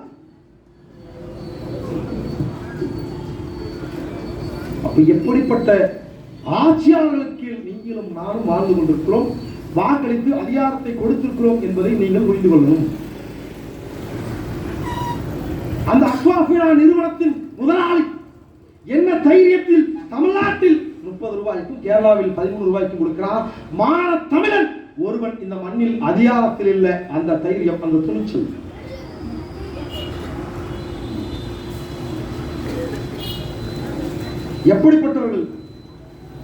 எப்படிப்பட்டவர்களிடம் நீங்கள் அதிகாரத்தை கொடுத்திருக்கீங்க? திமுக ஆட்சியில் இருந்தா உடனே எடப்பாடி பழனிசாமி இல்லைன்னா ஜெயலலிதா, திமுகவின் ஊழல் பட்டியலை எல்லாம் வெடிக்கும். திமுகவுக்கு இத்தனை ஆயிரம் கோடி சொத்து வந்தது எப்படி? அதிமுக வெடிப்பான். அதிமுக ஆட்சியில் இருந்தா ஐயா ஸ்டாலின் வெடிப்பார். செந்தில் பாலாஜி யார் தெரியுமா?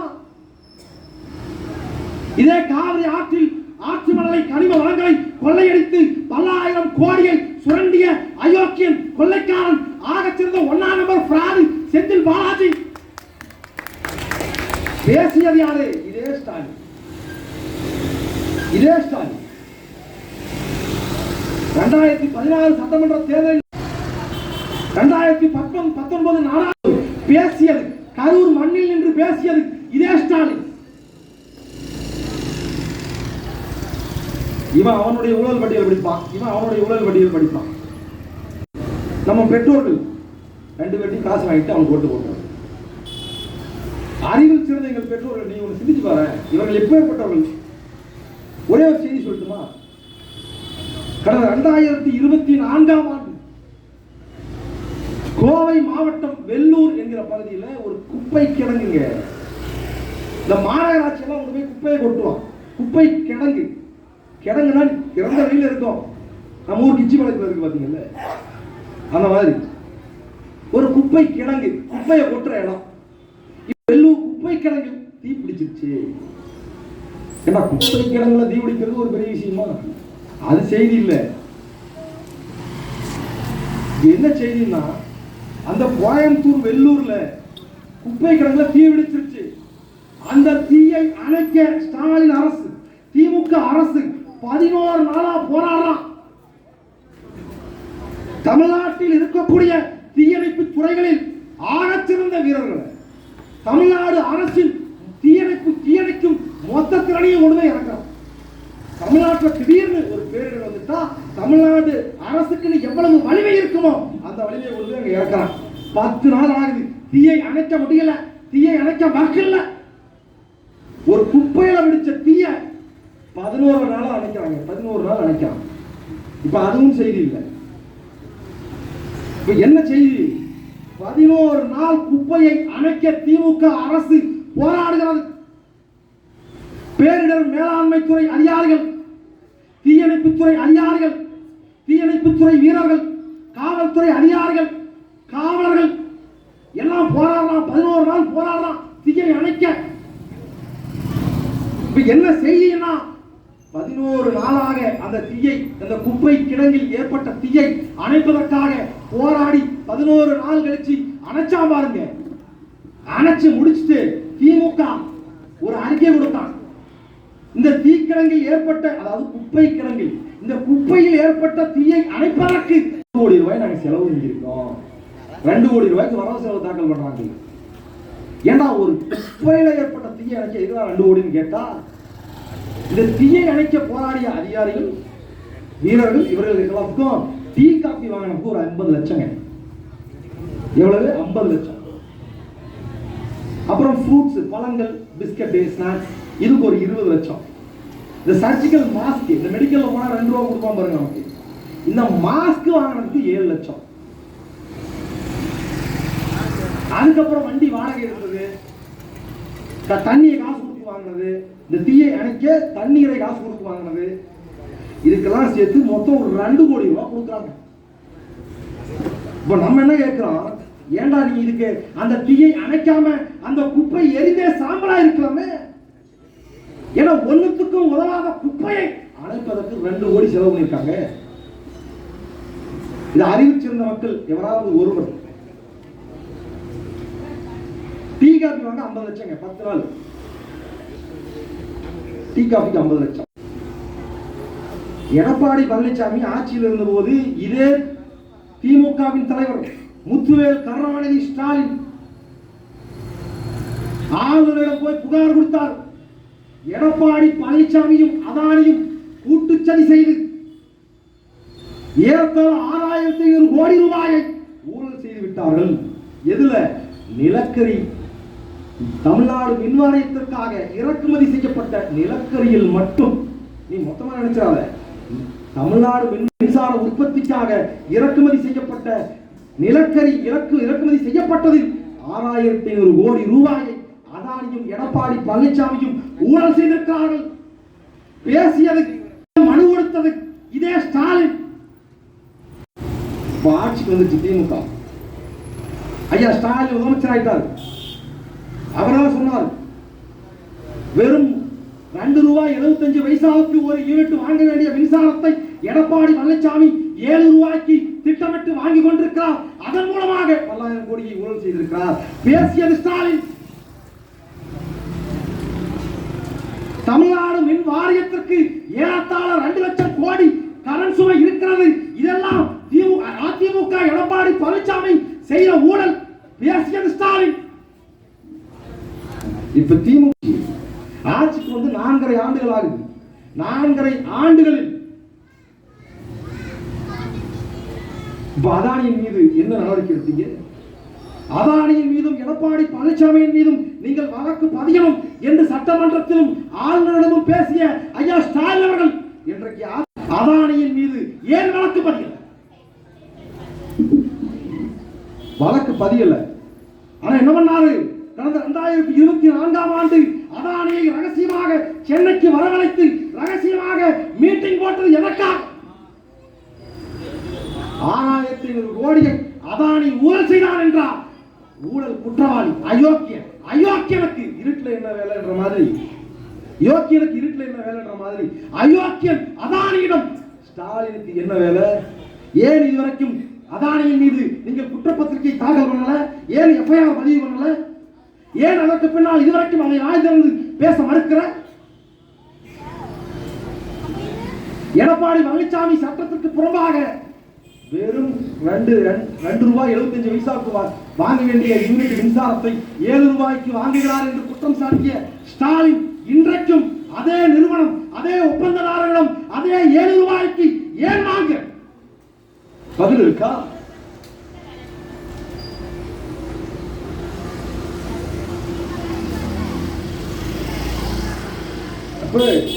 முழுக்க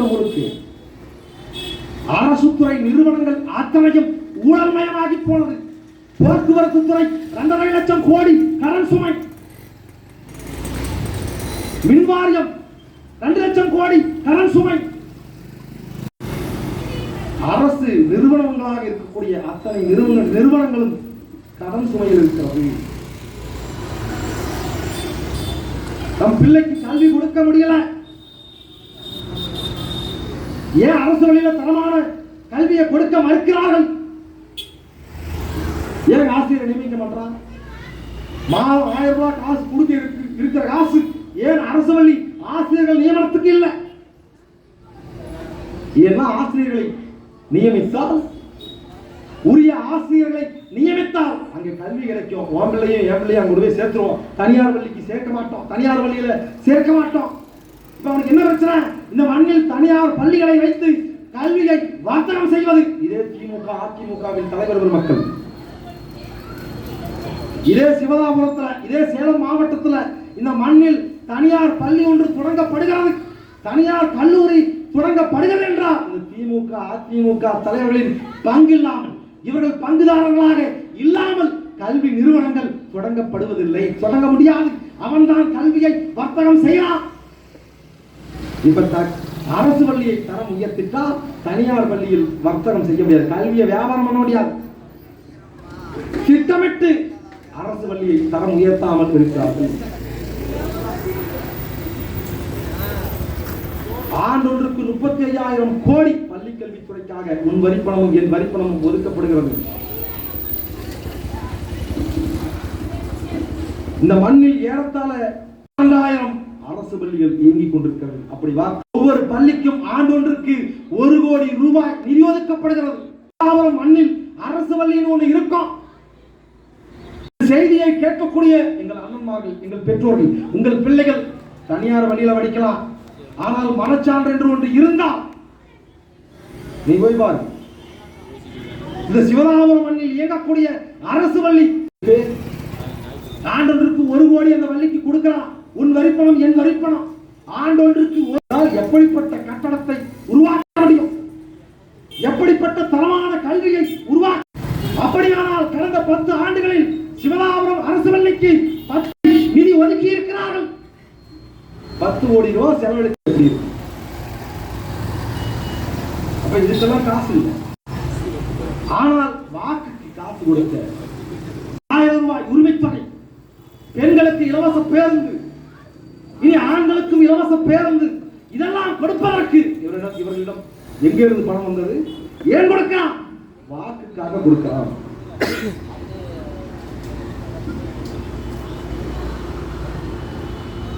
இது குறித்து சிந்திப்பதே இல்லை எங்கள் பெற்றோர்கள். ஒரு அமைச்சர் சொல்றாரு, திமுகவில் போக்குவரத்து துறை அமைச்சராக இருக்கிற ஏவா வேலை சொல்றார், நாங்கள் உதயநிதியை ராஜராஜ சோழனின் புதல்வன் ராஜேந்திர சோழனாக பார்க்கிறோம், ஸ்டாலினை நாங்கள் ராஜராஜ சோழனாக பார்க்கிறோம், உதயநிதி ராஜேந்திர சோழனை போல பார்க்கிறோம். யார் உதயநிதி? ராஜேந்திர சோழன்.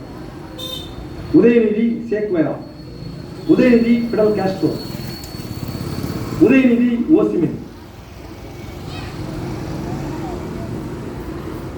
உதயநிதி தான் ஆச்சரித்த புரட்சியாளர்.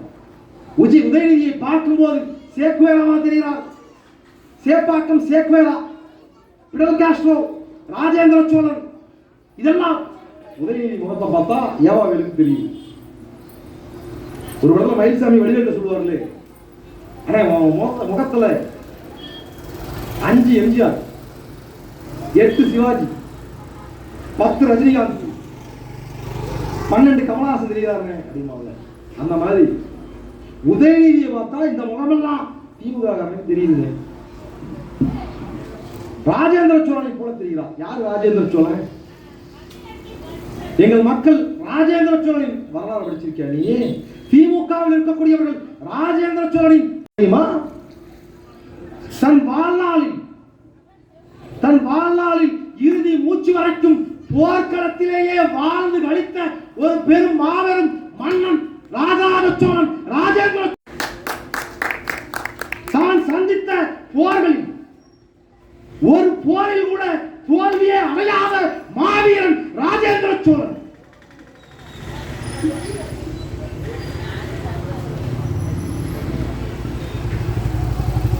ஐரோப்பியர்கள் அலெக்சாண்டரை மாவீரனாக போற்றுகிறார்கள். அவன் போரில் தோல்வி அடைந்திருக்கிறான். மங்கோலியர்கள் செங்கிஸ்கானை மாவீரனாக கொண்டாடுகிறார்கள். அவன் போரில் தோல்வி அடைந்திருக்கிறான். இவ்வளவு ஏன்? செங்கிஸ்கான் ராஜராஜ சோழன் இருந்த காலத்தில் இந்த மண்ணின் பக்கம் வருவதற்கு அஞ்சினான். அவன்லாம் மங்கோலியர்களுக்கு மாவீரனா இருக்கான். தன் வாழ்நாளில் தான் கண்ட போர்களில் ஒரு போர்களில் கூட தோல்வியை கண்டதில்லை. ஆனாலும் தன் வாழ்நாளில் இறுதி வரைக்கும் போர்க்களத்திலேயே வாழ்ந்த மக்கள் நம் பாட்டன்கள் ராஜராஜ சோழனும் ராஜேந்திர சோழனும். தன் வாழ்நாளில் போர்க்களத்திலேயே வாழ்ந்தவன் ராஜேந்திர சோழன். தன் வாழ்நாளில் ஒரு தோல்வியை கூட கண்டிராத மாபெரும் மன்னன், மன்னாதி மன்னன் ராஜேந்திர சோழன். இவர் உதயநிதி ஸ்டாலின். தன் வாழ்நாளில் துண்டு சீட்டு படிக்க தெரியாத ஸ்டாலின் ராஜராஜ சோழன்.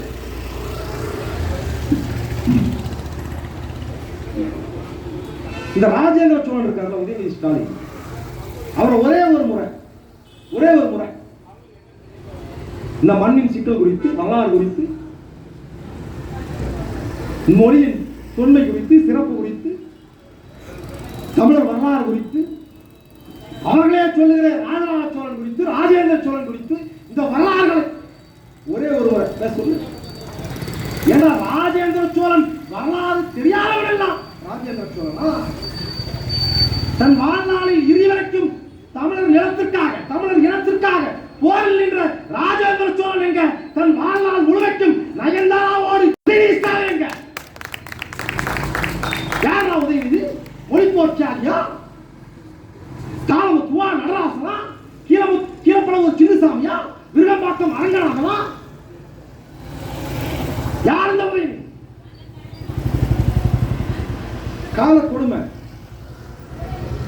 எங்கள் பெற்றோர்கள் நீங்கள் இதை உள்வாங்கணும். ஒருத்தர் திடீர்னு கிளம்பி வந்தார், நான் தான் அடுத்த முதலமைச்சர். அடுத்த முதலமைச்சர் கூட கிடையாது, நிரந்தர முதலமைச்சர். இது ஒரு படத்துல கேட்பாங்கல்ல, டைரக்டா ஹீரோ தானா? இந்த அமெரிக்க மாப்பிள்ளை இல்லைங்க, நடிச்சா ஹீரோ தான். அந்த மாதிரி இந்த ஒரு முறை முதலமைச்சர் பத்தாது, நிரந்தர முதலமைச்சர். அதுல ஒருத்தன் சொல்றான், முதலமைச்சர் தான் எப்போ அச்சீவ் பண்ணிட்டங்க, அடுத்து சிஎம் பிஎம் தாங்க, பிரதமராக போறான். யாரு? இந்த தற்குறி கழகத்தின் தலைவர் தற்குறி விஜய். கரூர்ல 41 பேர் செத்து போனா, தன் சொந்த கட்சிக்காரன் 41 பேர் செத்து போனா. அந்த மண்ணில், கரூர் மண்ணில் தனக்காக செத்து போனவனின் குடும்பத்தை சந்தித்து ஆறுதல் சொல்ல வாக்கல்ல, ஆண்மை இல்ல. இவெல்லாம் உனக்கு தலைவரா?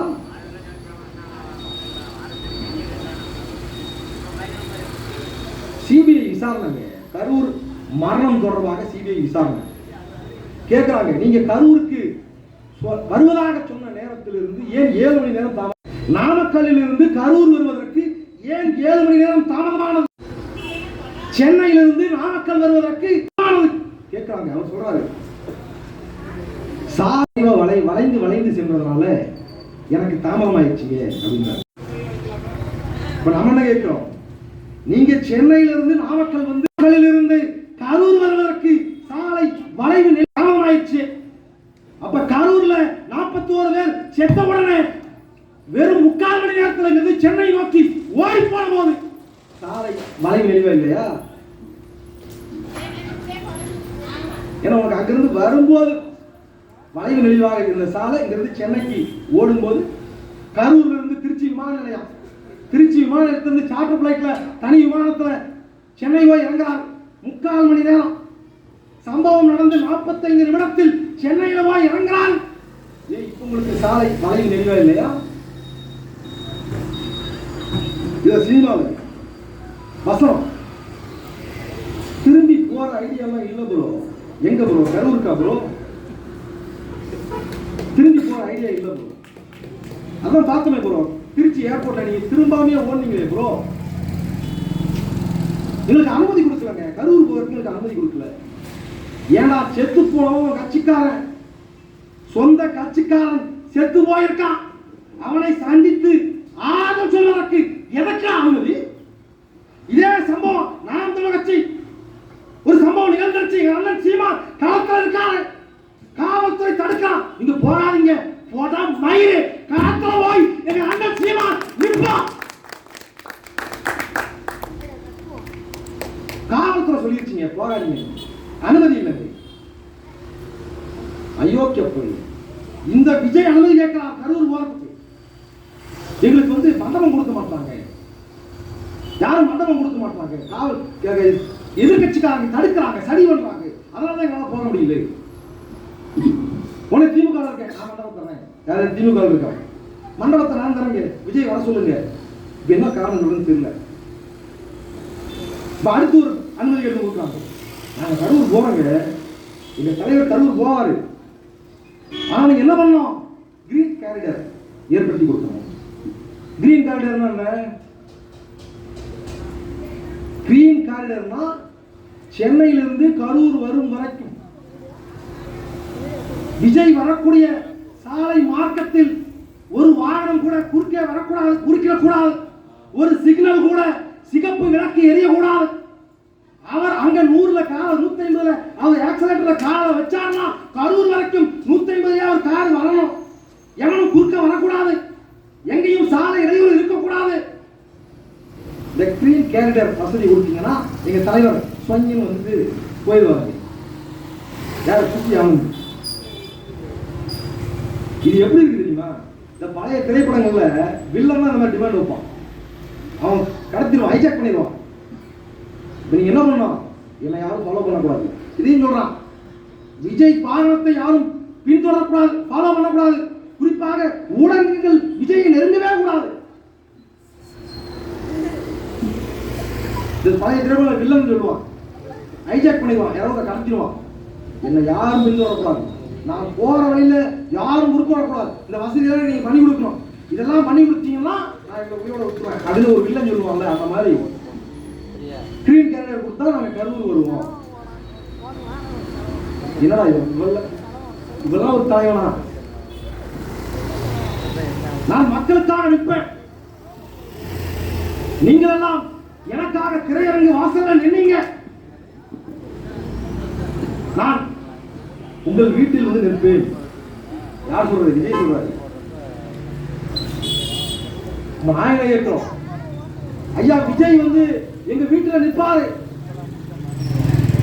தாவேக்காவில் இருக்கிற என் தம்பிமார்கள், என் தங்கச்சிமார்கள் வீடுகள்ல இவர்களுக்காக வீட்டில் வந்து விஜய் நிற்பாரு. ஆனால் இவன் எவனும் போய் விஜய் வீட்டில் நின்ற கூடாது. ஏன் உள்ள விட மாட்டான்? இவர் உங்க வீட்டுல வந்து நிற்பாரு. நீங்க அவருக்கு எங்க போய் நிக்கணும்? தியேட்டர்ல போய் நிக்கணும். விஜய்க்காக நீங்க ஏதாவது பண்ணணும்னு நினைச்சீங்கன்னா நீங்க போய் தியேட்டர்ல நிக்கணும். நான் என் மக்களுக்காக போராடுவேன். எங்க மக்கள், இந்த மக்களை நான் காப்பாற்றுவேன். யாரு? விஜய். இப்ப என்ன ஆயிடுச்சு? விஜயை நம்ம காப்பாற்ற வேண்டியதாயிடுச்சு. மக்களுக்காக போராடுவேன்னு சொன்ன தற்கொலையை இப்ப நம்ம அவருக்காக நம்ம போராட வேண்டியது. டிவிக்கு தற்கொலை கலந்து தமிழ்மார்களுடைய கவலை தெரியுமா? இவன் நிக்க மாட்டான். இவன் நிக்க மாட்டான். ஏன்னா இவன் நிக்க மாட்டான். இவன் தலைவர் தற்கொலை நிக்க மாட்டான். இவன் நிக்க மாட்டான்.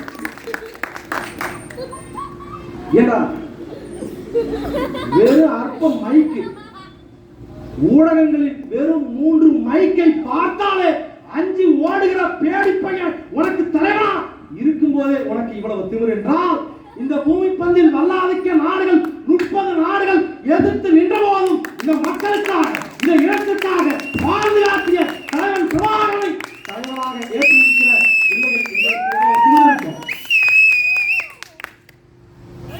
வெறும் 30 படம் நடித்த விஜயை தலைவராக ஏற்றிருக்கிற உனக்கே இவ்வளவு திமிர் இருந்தால், இந்த பூமி பந்தில் மான தமிழர்களுக்கென்று முப்படை கட்டிய பிரபாகரனை தலைவராக ஏற்றிருக்கிற இந்த பிள்ளைகளுக்கு எவ்வளவு திமிர்!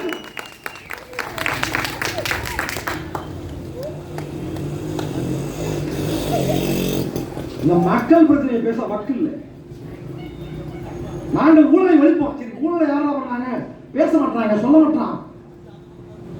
விஜய் பேசும்போது சொல்றாரு, நாங்கள் ஊழலை ஒழிப்போம். சரிங்க, அப்ப ஊழல் யாருங்க பண்ணாங்க? அதான் ஊழல் ஒழிப்புன்னு சொல்லிட்டோம்ல. சரி, ஊழலை எப்படி ஒழிப்பீங்க? இதற்கு முன்னால் ஆட்சியில் இருந்தவர்கள் ஊழல்வாதிகள். யார்? திமுக, அதிமுக. சரி, நீங்க ஊழலை எப்படி ஒழிப்பீங்க? அதே அதிமுகவில் இருக்கிற செங்கோட்டையை கொண்டு வச்சு ஒழிப்போம். இந்த மண்ணில் லாட்டரி வித்து ஏழ்மையில் வறுமையில் வாழக்கூடிய நம் பெற்றோர்களிடம் லாட்டரி வித்து பல்லாயிரம் கோடி சொத்துக்களை சுரண்டி சொத்து சேர்த்த லாட்டரி மாற்றி மருமகன் ஆதவ் அர்ஜுனாவை வைத்துக் கொண்டு நாங்கள் ஊழலை ஒழிப்போம். இந்த நாட்டில் அம்பானிக்கும் அதானிக்கும் பெரும் முதலாளிகளுக்கும் கதவை திறந்துவிட்டு ஏறத்தாழ இந்த நாட்டில் இருக்கக்கூடிய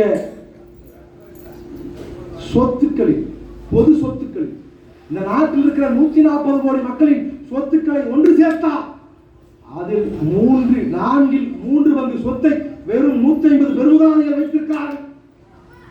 இவர்களுக்கெல்லாம் ஊழல் செய்வதற்கு வழிவகை செய்து கொடுத்த பாரதிய ஜனதாவிலிருந்து வந்த நிர்மல் குமாரை வைத்துக் கொண்டு நாங்கள் ஊழலை ஒழிப்போம். யாரு? தற்குறி.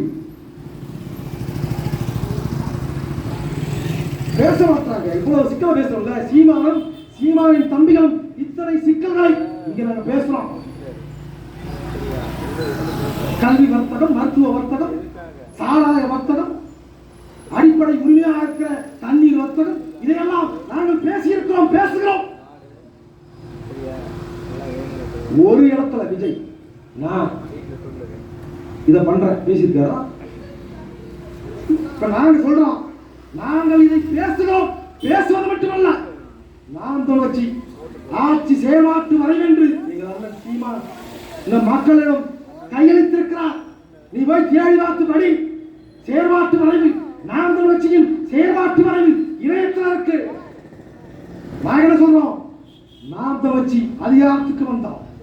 இதே அக்வா ஃபீனா தமிழ்நாட்டு மண்ணிலிருந்து தண்ணீரை உறிஞ்சி தமிழர்களுக்கு 30 ரூபாய்க்கும் கேரள மக்களுக்கு 13 ரூபாய்க்கு விற்கிறான். இப்ப நாம் தொடர்ச்சி அதிகாரத்துக்கு வந்து விட்டது. நாம் தொடர்ச்சி அந்த சீமான் அதிகாரத்தில் இருக்கிறார். அக்வா ஃபீனா மட்டுமல்ல, இந்த மண்ணில் தண்ணீர் வர்த்தகத்தை தேச துரோகமாக தண்ணீர் வர்த்தகத்தை தடை செய்து நாம் தமிழர் கட்சி அறிவிக்கும் சட்டம் இயற்றும். ஒரே நாள் இரவில் நாம் தமிழர் கட்சி மதுவிலக்கை அமல்படுத்தும். எந்த திமுக காரன் அதிமுக காரன் சாராய ஆலையை மதுபான டெண்டரை வைத்துக் கொண்டு 10,000 கோடியை சுரண்டி கொடுத்துக் கொண்டிருக்கிறானோ அந்த டாஸ்மாக் விற்பனையை ஒரே நாள் இரவில் நாம் துவச்சி தடை செய்யும். மதுவிலக்கை ஒரே நாளில் அமல்படுத்துவோம். சாத்தியம் இல்லை. நீங்க சும்மா பேசுறீங்க. அறிவியல் படி சாத்தியம் இல்லை. ஏன் மதுவை அறிஞர்கள் ஒரே நாளை எப்படி நிறுத்த முடியும்? எங்களுக்கு பாடம் இருக்காது ராஜா. எந்த இரவில் மதுவிலக்கை அண்ணன் சீமான் அறிவிக்கிறாரோ அதே நாள் இரவில் இந்த நாட்டில் பணங்கள் தென்னங்கள் தேசிய வானமாக நாம் தமிழர் கட்சி அறிவிக்கும். இப்ப எங்கள் பெற்றோர்கள், அண்ணன்மார்கள், எங்கள் பெற்றோர்கள் ஏன் மது குடிக்கிற? ஏன் மாதத்துக்கு 5,000 ரூபாய்க்கு 6,000 ரூபாய்க்கு மது குடிக்கிற? இப்ப தென்னங்கள் பணங்கள் ஏன் தடை பண்ணி வச்சிருக்கான்? ஏன் தென்னங்கள்லையும் பணங்கள்லையும் திறந்து விட்டா சாராயம் வர்த்தகம் பாதிக்கும். சாராயத்தை விற்க முடியாது. திமுகவின் டிஆர் பாலுவும் அதிமுகவின் சசிகலாவும் டிடிவி தினகரனும் ஜெகத் ரட்சகனும் திமுகவின் தலைவர் மக்களும் சாராயம் விற்க முடியாது. அதனால கல்லுக்கு தடை வச்சிருக்கான். இப்ப கல்லுக்கு அனுமதி தேசியமானமாக நாங்கள் அறிவிக்கிறோம். இப்ப எங்க அக்கா என்ன பண்ணும், எங்க அம்மா என்ன பண்ணும், என் சித்தப்பா பெரியப்பா என் மாமன் தினம் போய் சாராயம் குடிச்சு காசு வீணாக்காத, கல்லு கிடைக்கும் போகாத. குறையில ஒரு மரத்தை வச்சுட்டேன், நானே மரத்தை வச்சுட்டேன், நானே இறக்குறேன். எவன்கிட்டையும் காசு கொடுக்க தேவையில்லை. ஏன் நம் தேவையை நாமே உற்பத்தி செய்து கொள்ள முடியும். உன் வீட்டுல 4 பேர் வச்சிருக்கேன், நீ குடித்தது போக கல்லு மிச்சம் இருந்தா பக்கத்து வீட்டுக்காரங்க நீங்க வர்த்தகம். வர்த்தகம் இதுதான் தற்சார்பு பொருளாதாரம். நாம் தமிழர் அரசு அமைந்தவுடன் ஒரே நாள் இரவில் நாம் தமிழர் அரசு சட்டம் இயற்றும் பேரறிவிப்பு செய்யும். இந்த மண்ணில் முதலமைச்சர், அமைச்சர் பெருமக்கள், சட்டமன்ற உறுப்பினர், நாடாளுமன்ற உறுப்பினர், அரசு அதிகாரிகள், மாவட்ட ஆட்சியர், மருத்துவர், வழக்கறிஞர், காவல்துறை அதிகாரி அத்தனை பேரும் அவன் புள்ள பேர பிள்ளைய அரசு பள்ளியில சேர்க்கணும். சட்டம் இல்லை, எங்களால் அரசு வேலையில சேர்க்க முடியாது. நான் தனியார் வேலையில சேர்த்துக்க, உனக்கு அரசு வேலை இல்லை. நாம் தமிழர் கட்சி சட்டம் இயற்றும். நாங்கள் ஆட்சி செயல்பாட்டு வரைவு கொடுத்திருக்கோம். 10 ஆண்டுகளாக பேசுகிறோம்.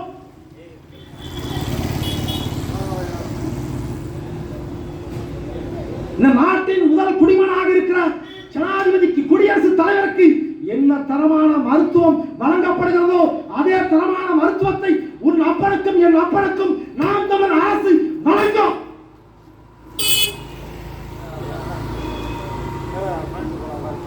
விஜய் பேச சொல்லு. இத்தனை கூட்டங்கள்ல விஜய் பேசியிருக்கான். ஒரு இடத்துல நாங்கள் ஆட்சிக்கு வந்தால் கல்வி வர்த்தகமாவதை தடுப்போம், சாராயத்தை தடுப்போம் பேசியிருக்காரா? விஜய் பேசியிருக்காரா? எவனாவது ஒரு தலைவன் பேசியது உண்டா? ஏன் பேச மாட்டான்? விஜய் தனியார் பள்ளி வைத்து நடத்தி கொண்டிருக்கிறார். விஜய்க்கு தனியார் பள்ளி இருக்கிறது. கல்வியை அவரே வர்த்தகம் செய்கிறார். தனியார் மண்டபம் வைத்திருக்கிறார். இந்த நாட்டில் என்னெல்லாம் அடிப்படை உரிமைகள் வர்த்தகம் செய்யப்படுகிறதோ அத்தனை வர்த்தகத்தையும் விஜய் செய்கிறார். விஜய் கட்சிக்காரர் செய்கிறார். புஸ்தி ஆனந்த் பார் வச்சிருக்கார், சாராயம் விற்கிறார். மறக்க முடியுமா? அப்புறம் எப்படி விஜய் பேசுவாரு? நாங்கள் வந்தால் மதுவிலக்கை கொண்டு வருவோம். எப்படி விஜய் பேசுவான்? எங்களை முடக்கிறாங்க ப்ரோ. எங்களை பார்த்து பயப்படாதீங்க ப்ரோ. நீங்க ஜனநாயகம் படத்தை மட்டும் விட்டு பாருங்க ப்ரோ. டிவிக்கு அவனுக்கு கட்சியோட செய்யறதில்லை, மக்கள் பணி செய்யறதில்லை. தேர்தல் நெருங்கிடுச்சு, தேர்தல் எல்லாம் செய்யறதில்லை. ஏன் விஜய செய்யறதில்லை? இப்ப இந்த நிமிடம் வரைக்கும் இன்னைக்கு கூட எங்க அண்ணன் சீமா கட்சி நிர்வாகிகள் அழைச்சி பேசுறார். நேற்று நிர்வாகிகள் அழைச்சி பேசியிருக்கார், கூட்டங்கள் பேசுறார், போராடுறார், அறிக்கை விடுறார். விஜய் என்ன செய்து கொண்டிருப்பாரு? ஜனநாயகம் படம் வருதுங்க. நான் தான் முதலமைச்சர். ஜனநாயக படத்தை முடக்கிறாங்க ப்ரோ, சரி செய்யறாங்க ப்ரோ. யாரு ப்ரோ சரி செய்யறாங்க? சொல்ல மாட்டோம் ப்ரோ. ஏன்? பயம் ப்ரோ, உச்சா போயிடுவோம் ப்ரோ. சொல்ல மாட்டாருங்க. ஜனநாயக படத்தை சரி செய்கிறார்கள், முடக்குகிறார்கள். யார் சொல்றது? விஜய் கட்சிக்காரன் சொல்றான். விஜய் சொல்றாரு. யார் தடை செய்யறா? பாரதிய ஜனதா அப்படின்னு ஒரு 3 வார்த்தை சொல்ல பயப்படுறாரு ப்ரோ. ஏன்னா பாரதிய ஜனதா பேர் சொல்லவே பயப்படுற ஒரு தலைவர் எப்படா உன்னையும் என்னையும் இத்தனை சிக்கல் இருந்து மீட்பான்?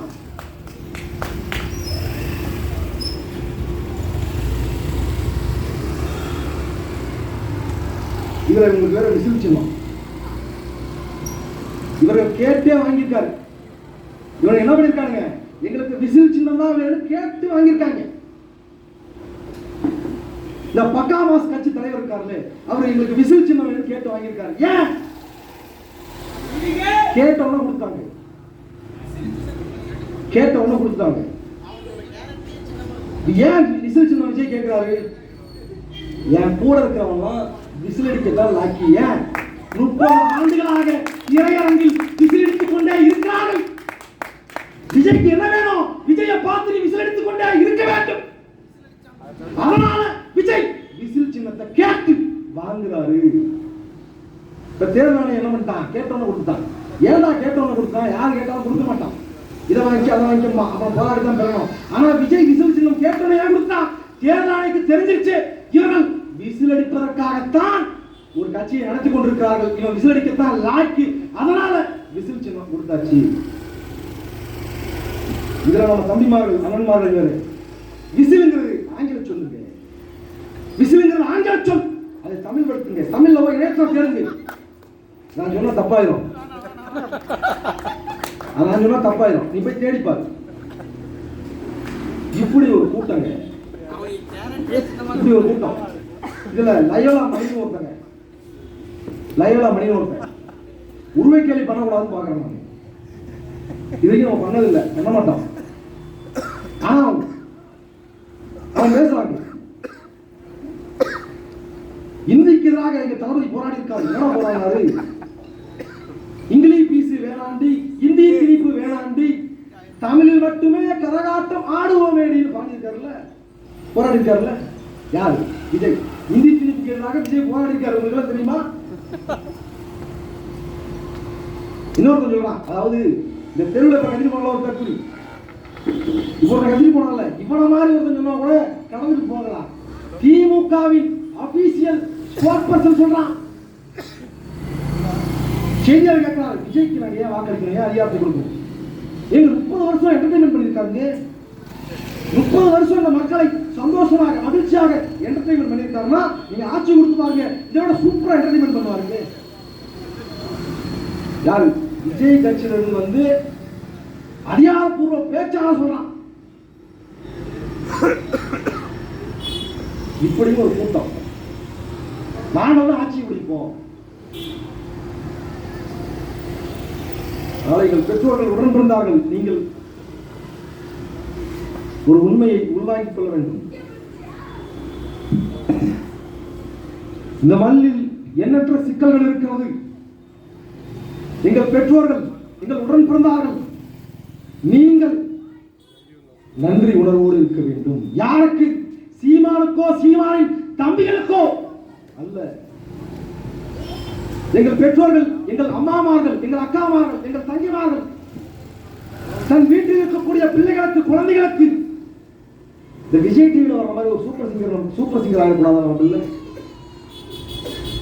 இந்த ஜீ தமிழ் டிவியில் வர்ற மாதிரி நம்ம பிள்ளை சூப்பரா டான்ஸ் ஆடிடக்கூடாது. யார் அடுத்த பிரபுதேவா? நம்ம பிள்ளை பிரபுதேவா மாதிரி ஆயிடக்கூடாதா? அத்தனை பேரும் உங்கள் பிள்ளைகளுக்காக நீங்கள் அந்த கனவை காண்கிறீர்கள். பிள்ளைகள் நடனம் ஆடணும், பிரபுதேவாவை போல நடனம் ஆடணும், விஜயை போல நடனம் ஆடணும். இதையெல்லாம் உங்கள் பிள்ளைகளுக்கு நீங்க கற்பிக்கிறீங்க. பிள்ளைகளிடம் போய் இதோ இவர்தான் விஜய், இவர்தான் தளபதி, இவர்தான் அஜித் தலை, இவர்தான் ரஜினிகாந்த், இதையெல்லாம் 1 வயது 1.5 வயது குழந்தைகளுக்கு புத்திய புகுத்த கற்பிக்க நியாயமாக யாரை நாம் கற்பிக்க வேண்டும்? இன்றைக்கு நீங்களும் நானும் வாழ்ந்து கொண்டிருக்கிறோம் இந்த மானுட சமூகத்திற்கென்று ஒரு சமூக அமைப்பை, சமூக கூட்டுணர்வை, சமூக உணர்வை ஊட்டியதையா, கற்பித்ததையா? உங்க கடையில வேலை பார்க்கிற ஒரு தம்பி உங்களுக்கு நேர்மையா வேலை பார்க்கணும். நான் என் முதலாளிக்கு நேர்மையா வேலை பார்க்கணும். முதலாளி இல்லாத போது கல்லா பெட்டியான திருடக்கூடாது. சாலையில் போகும்போது ஒரு அம்மா கழுத்துல இருந்த தாலியை அறுக்கக்கூடாது. சாலையில் போகும்போது என் தங்கையாகத்தான் ஒரு பெண்ணை நான் பார்க்கணும். அவளை நான் ஆபாசமாக பார்க்க கூடாது. இதையெல்லாம் கற்பித்தலையா? இந்த கட்டமைப்பு, இந்த கற்பித்தல் இல்லாமல் போனால் நீயும் நானும் வாழ முடியுமா? 8 மணி நேரம் வேலை செய்தால் வேலை செய்தவனுக்கு கூலி கொடுக்கணும். இதை கற்பித்தலையா? நீயும் நானும் வாழ்வதற்கான வாழ்வியலை உனக்கும் எனக்கும் கற்பித்தது ஒரு டான்சர் இல்ல, ஒரு நடன கலைஞர் இல்ல, ஒரு நடிகர் இல்ல. பிறகு யார் கற்பித்தார்கள்? நீயும் நானும் வாழ்வதற்கான வாழ்வியலை நம் முன்னோர்கள் கற்பித்தார்கள், சிந்தனையாளர்கள் கற்பித்தார்கள். இந்த சிந்தனையாளர்களின் கற்பித்தலும் கட்டமைப்பும் தான் உன்னையும் என்னையும் மானத்தோடு இந்த மண்ணில் வாழ வைக்கிறது. அறிவில் சிறந்த எங்கள் பெற்றோர்கள் மனச்சான்று இருந்தால் உங்களால் இதை மறுக்க முடியுமா? அப்படியானால் நமக்கான வாழ்வியலை நமக்கு கற்பித்தவர்கள் ஆகப்பெரும் சிந்தனையாளர்கள்.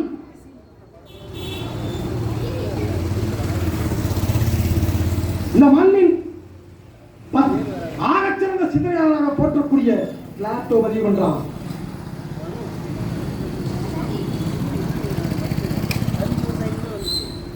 தலை சிறந்த சிந்தனையாளர்களும் தான் ஒரு மண்ணை ஆள தகுதியுடையவர்கள். அப்படியானால் இந்த மண்ணை ஆளக்கூடிய ஒரே தகுதி இந்த மண்ணில் நாம் தமிழர் கட்சிக்கும் சீமானுக்கும் சீமானின் தம்பிகளுக்கும் தான் இருக்கிறது என்பதை நீங்கள் புரிந்து கொள்ளலாம்.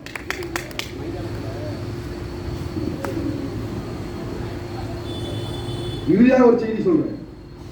எங்கள் பெற்றோர்கள் நீங்கள் நியாயத்தின் பக்கம் நில்லுங்கள், சரியின் பக்கம் நில்லுங்கள். இத்தனை செய்தியை நாங்கள் பதிவு செய்திருக்கிறோம். சீமானும் சீமானின் தம்பிகளும் 15 ஆண்டுகளாக இந்த மண்ணுக்கும் மக்களுக்குமான சிக்கலை பேசியிருக்கிறோம், சிக்கலுக்கான தீர்வை முன்வைத்திருக்கிறோம். எல்லாவற்றுக்கும் மேலாக உண்மையும் நேர்மையுமாக, காசுக்காக எவனிடமும் மண்டியிடாமல் இந்த மக்களுக்காக இந்த களத்தில் நேர்மையோடு, துணிவோடு, திமிரோடு களத்தில் நிற்கிறோம். இத்தனை செய்திகளையும் கேட்டதினாலும் நாங்கள் திமுகவிற்கும் அதிமுகவிற்கும் தான் வாக்களிப்போம் என்று எங்கள் பெற்றோர்கள் நீங்கள் முடிவெடுத்தால் அது உங்கள் வயிற்று பிள்ளைகளுக்கு, அடுத்த தலைமுறை பிள்ளைகளுக்கு, உங்கள் பிள்ளைகளுக்கு நீங்கள் செய்யக்கூடிய பச்சை துரோகம். தம்பி, நீங்க பேசுறீங்க, உறுதியா நிற்பீங்களா? நீ சந்தேகிக்காத. ஏன் நாங்கள் சத்தியமே உருவாக வாழ்ந்த பிரபாகரனின் பிள்ளைகள். உறுதியாக நிற்போம். நீ நம்பணும், உறுதியாக நிற்போம். ஏன் உறுதியாக நிற்போம்? தேடி சோறு பலதின்று பல சின்னஞ்சிறு கதைகள் பேசி மனவாடி துன்பங்களை உழன்று பிறர் வாட பல செயல்கள் செய்து நிறை கூடிக்கிற பருவமெய்தி கொடும் கூற்றுக்கு இறைகிற பின்பாயும் பல வேடிக்கை மனிதரைப் போல நானும் வீழ்வேன் என்று நினைத்தாயோ என்று திமிரோடும் செருக்கோடும் பாடிய பாட்டன் பாரதியின் பிள்ளைகள் நாங்கள் உறுதியாக நிற்போம். மிக பெரும் செல்வந்தனாக பிறந்து இன்னைக்கு சேலத்துல பெரிய புடுங்கி பல பேர் இருக்கலாம், பெரும் பணக்காரன் பல பேர் இருக்கலாம். ஆனால் இன்றைக்கும் சேலம் மாவட்டத்தில் எந்த முதலாளிக்கும் ஒரு தனியார் கப்பல் சொந்தமாக கிடையாது. கப்பல் வாங்கும் அளவுக்கு எவனும் இல்லை சேலம் மாவட்டத்தில். ஆனால் 903ஆம் ஆண்டுகளிலேயே தனியாக கப்பல் வாங்கி விடும் அளவுக்கு மிக பெரும் செல்வந்தனாக பிறந்து இந்த மக்களுக்காக தமிழ் தேசிய கப்பலை பறக்கவிட்டு, தமிழ் தேசிய கப்பலை இறக்கிவிட்டு தன்னுடைய சொத்துக்களை எல்லாம் இந்த மண்ணுக்கும் மக்களுக்குமாக இழந்து சிறையிலே மாடு கூட இழுக்க கடினப்படுகிற செக்கை இழுத்து தன் வாழ்நாளின் இறுதியில் தமிழகத்தின் தெருக்களில் மண்ணெண்ணெய் வித்து வறுமையில் வாடி பசியில் தன் பிள்ளைகளை பறிகொடுத்து, ஏழ்மைக்கு பறிகொடுத்து, வறுமையில பசியில உயிர் போகுது, உயிர் துடித்துக் கொண்டிருக்கிறது.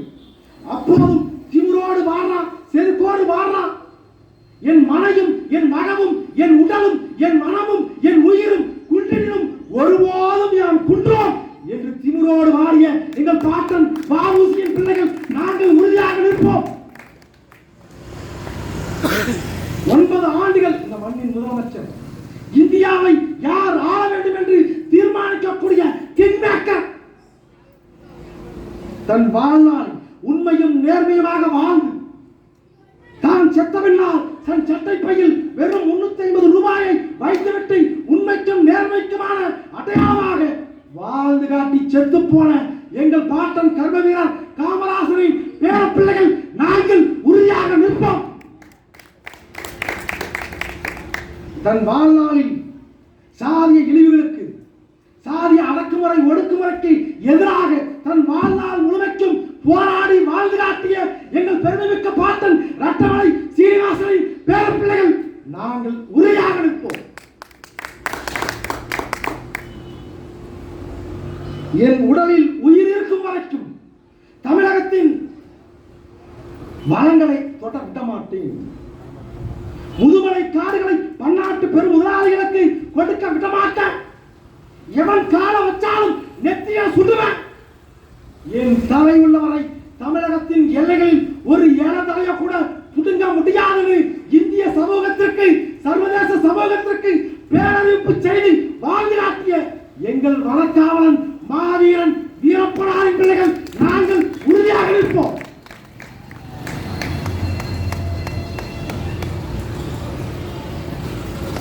ஐம்பதாயிரம் ஆண்டுகளுக்கு மூத்த தமிழ் பேரினத்தின் வரலாற்றை 1000 ஆண்டுகளுக்கு முன்பாகவே சர்வதேச சமூகத்தில் குமரி முதல் கடாரம் வரை, ஈழம் முதல் இமயம் வரை புலிக்கொடியை நிறுவி பறக்கவிட்டு உலகம் போற்றுகிற மாவீரர்கள் கூட நெருங்க அஞ்சுகிற ஒரு பயத்தை காட்டி தமிழர்களின் வீரத்தை 1000 ஆண்டுகளுக்கு முன்னாலேயே சர்வதேச அரங்கில் நிறுவிய ராஜராஜ சோழன், ராஜேந்திர சோழனின் வழிவந்த பிள்ளைகள் நாங்கள் உறுதியாக நிற்போம். எல்லாவற்றுக்கும் மேலாக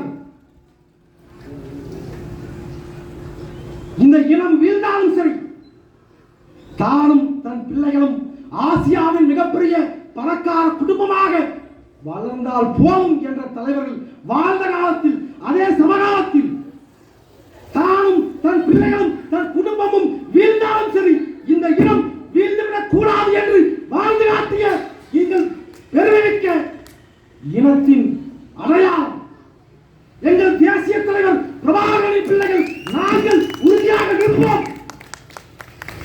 நாங்கள் இந்த மண்ணுக்கும் மக்களுக்குமாக உறுதியாக நிற்போம். எங்கள் மக்கள், நீங்கள் உறுதியாக நில்லுங்கள், சரியின் பக்கம் நில்லுங்கள், நியாயத்தின் பக்கம் நில்லுங்கள்.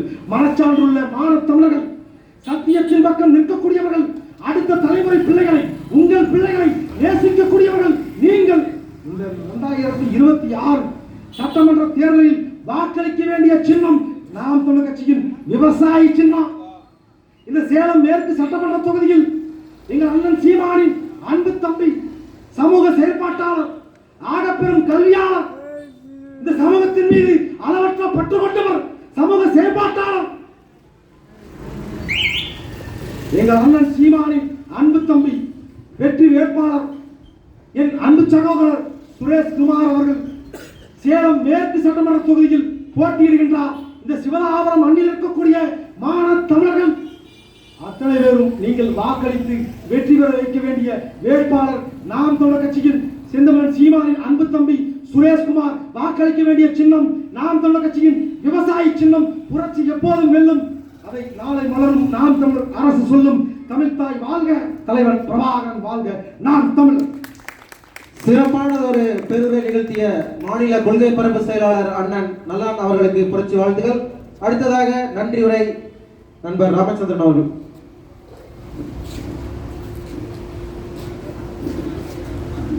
அனைவருக்கும் வணக்கம். சேலம் மேற்கு தொகுதி கோட்டம் எண் 22 சார்பாக இவ்வளவு நேரம் நடைபெற்ற இந்த திருமுனை வேட்பாளர் அறிமுக கூட்டத்திற்கு வருகை தந்து சிறப்பித்த எமது ஆர்வலர் உறவுகளுக்கும் மற்றும் மாநில பொறுப்பாளர்களுக்கும் மற்றும் இவ்வளவு நேரம் சிறப்பானதொரு காவல் எங்களுக்கு ஒத்துழைப்பு கொடுத்த, மக்களை ஒருங்கிணைத்து கொடுத்த காவல்துறை ஐயா அவர்களுக்கும் மற்றும் உளவுத்துறை அதிகாரிகளுக்கும் மற்றும் இந்த சிவதாபுரம் பகுதி வாழ் மக்களுக்கும் அனைவருக்கும் நன்றியை தெரிவித்துக் கொள்கிறோம். நாம் தமிழர், தமிழ்தாய் வாழ்க, தலைவர் பிரபாகரன் வாழ்க, தமிழ்தாய் வாழ்க, தலைவர் பிரபாகரன் வாழ்க, தமிழ்தாய் வாழ்க, தலைவர் பிரபாகரன் வாழ்க. நாம் தமிழர், நாம் தமிழர், நாம் தமிழர். அனைவரும் வேட்பாளருடன் புகைப்படம் எடுத்துக்கொள்ளவும்.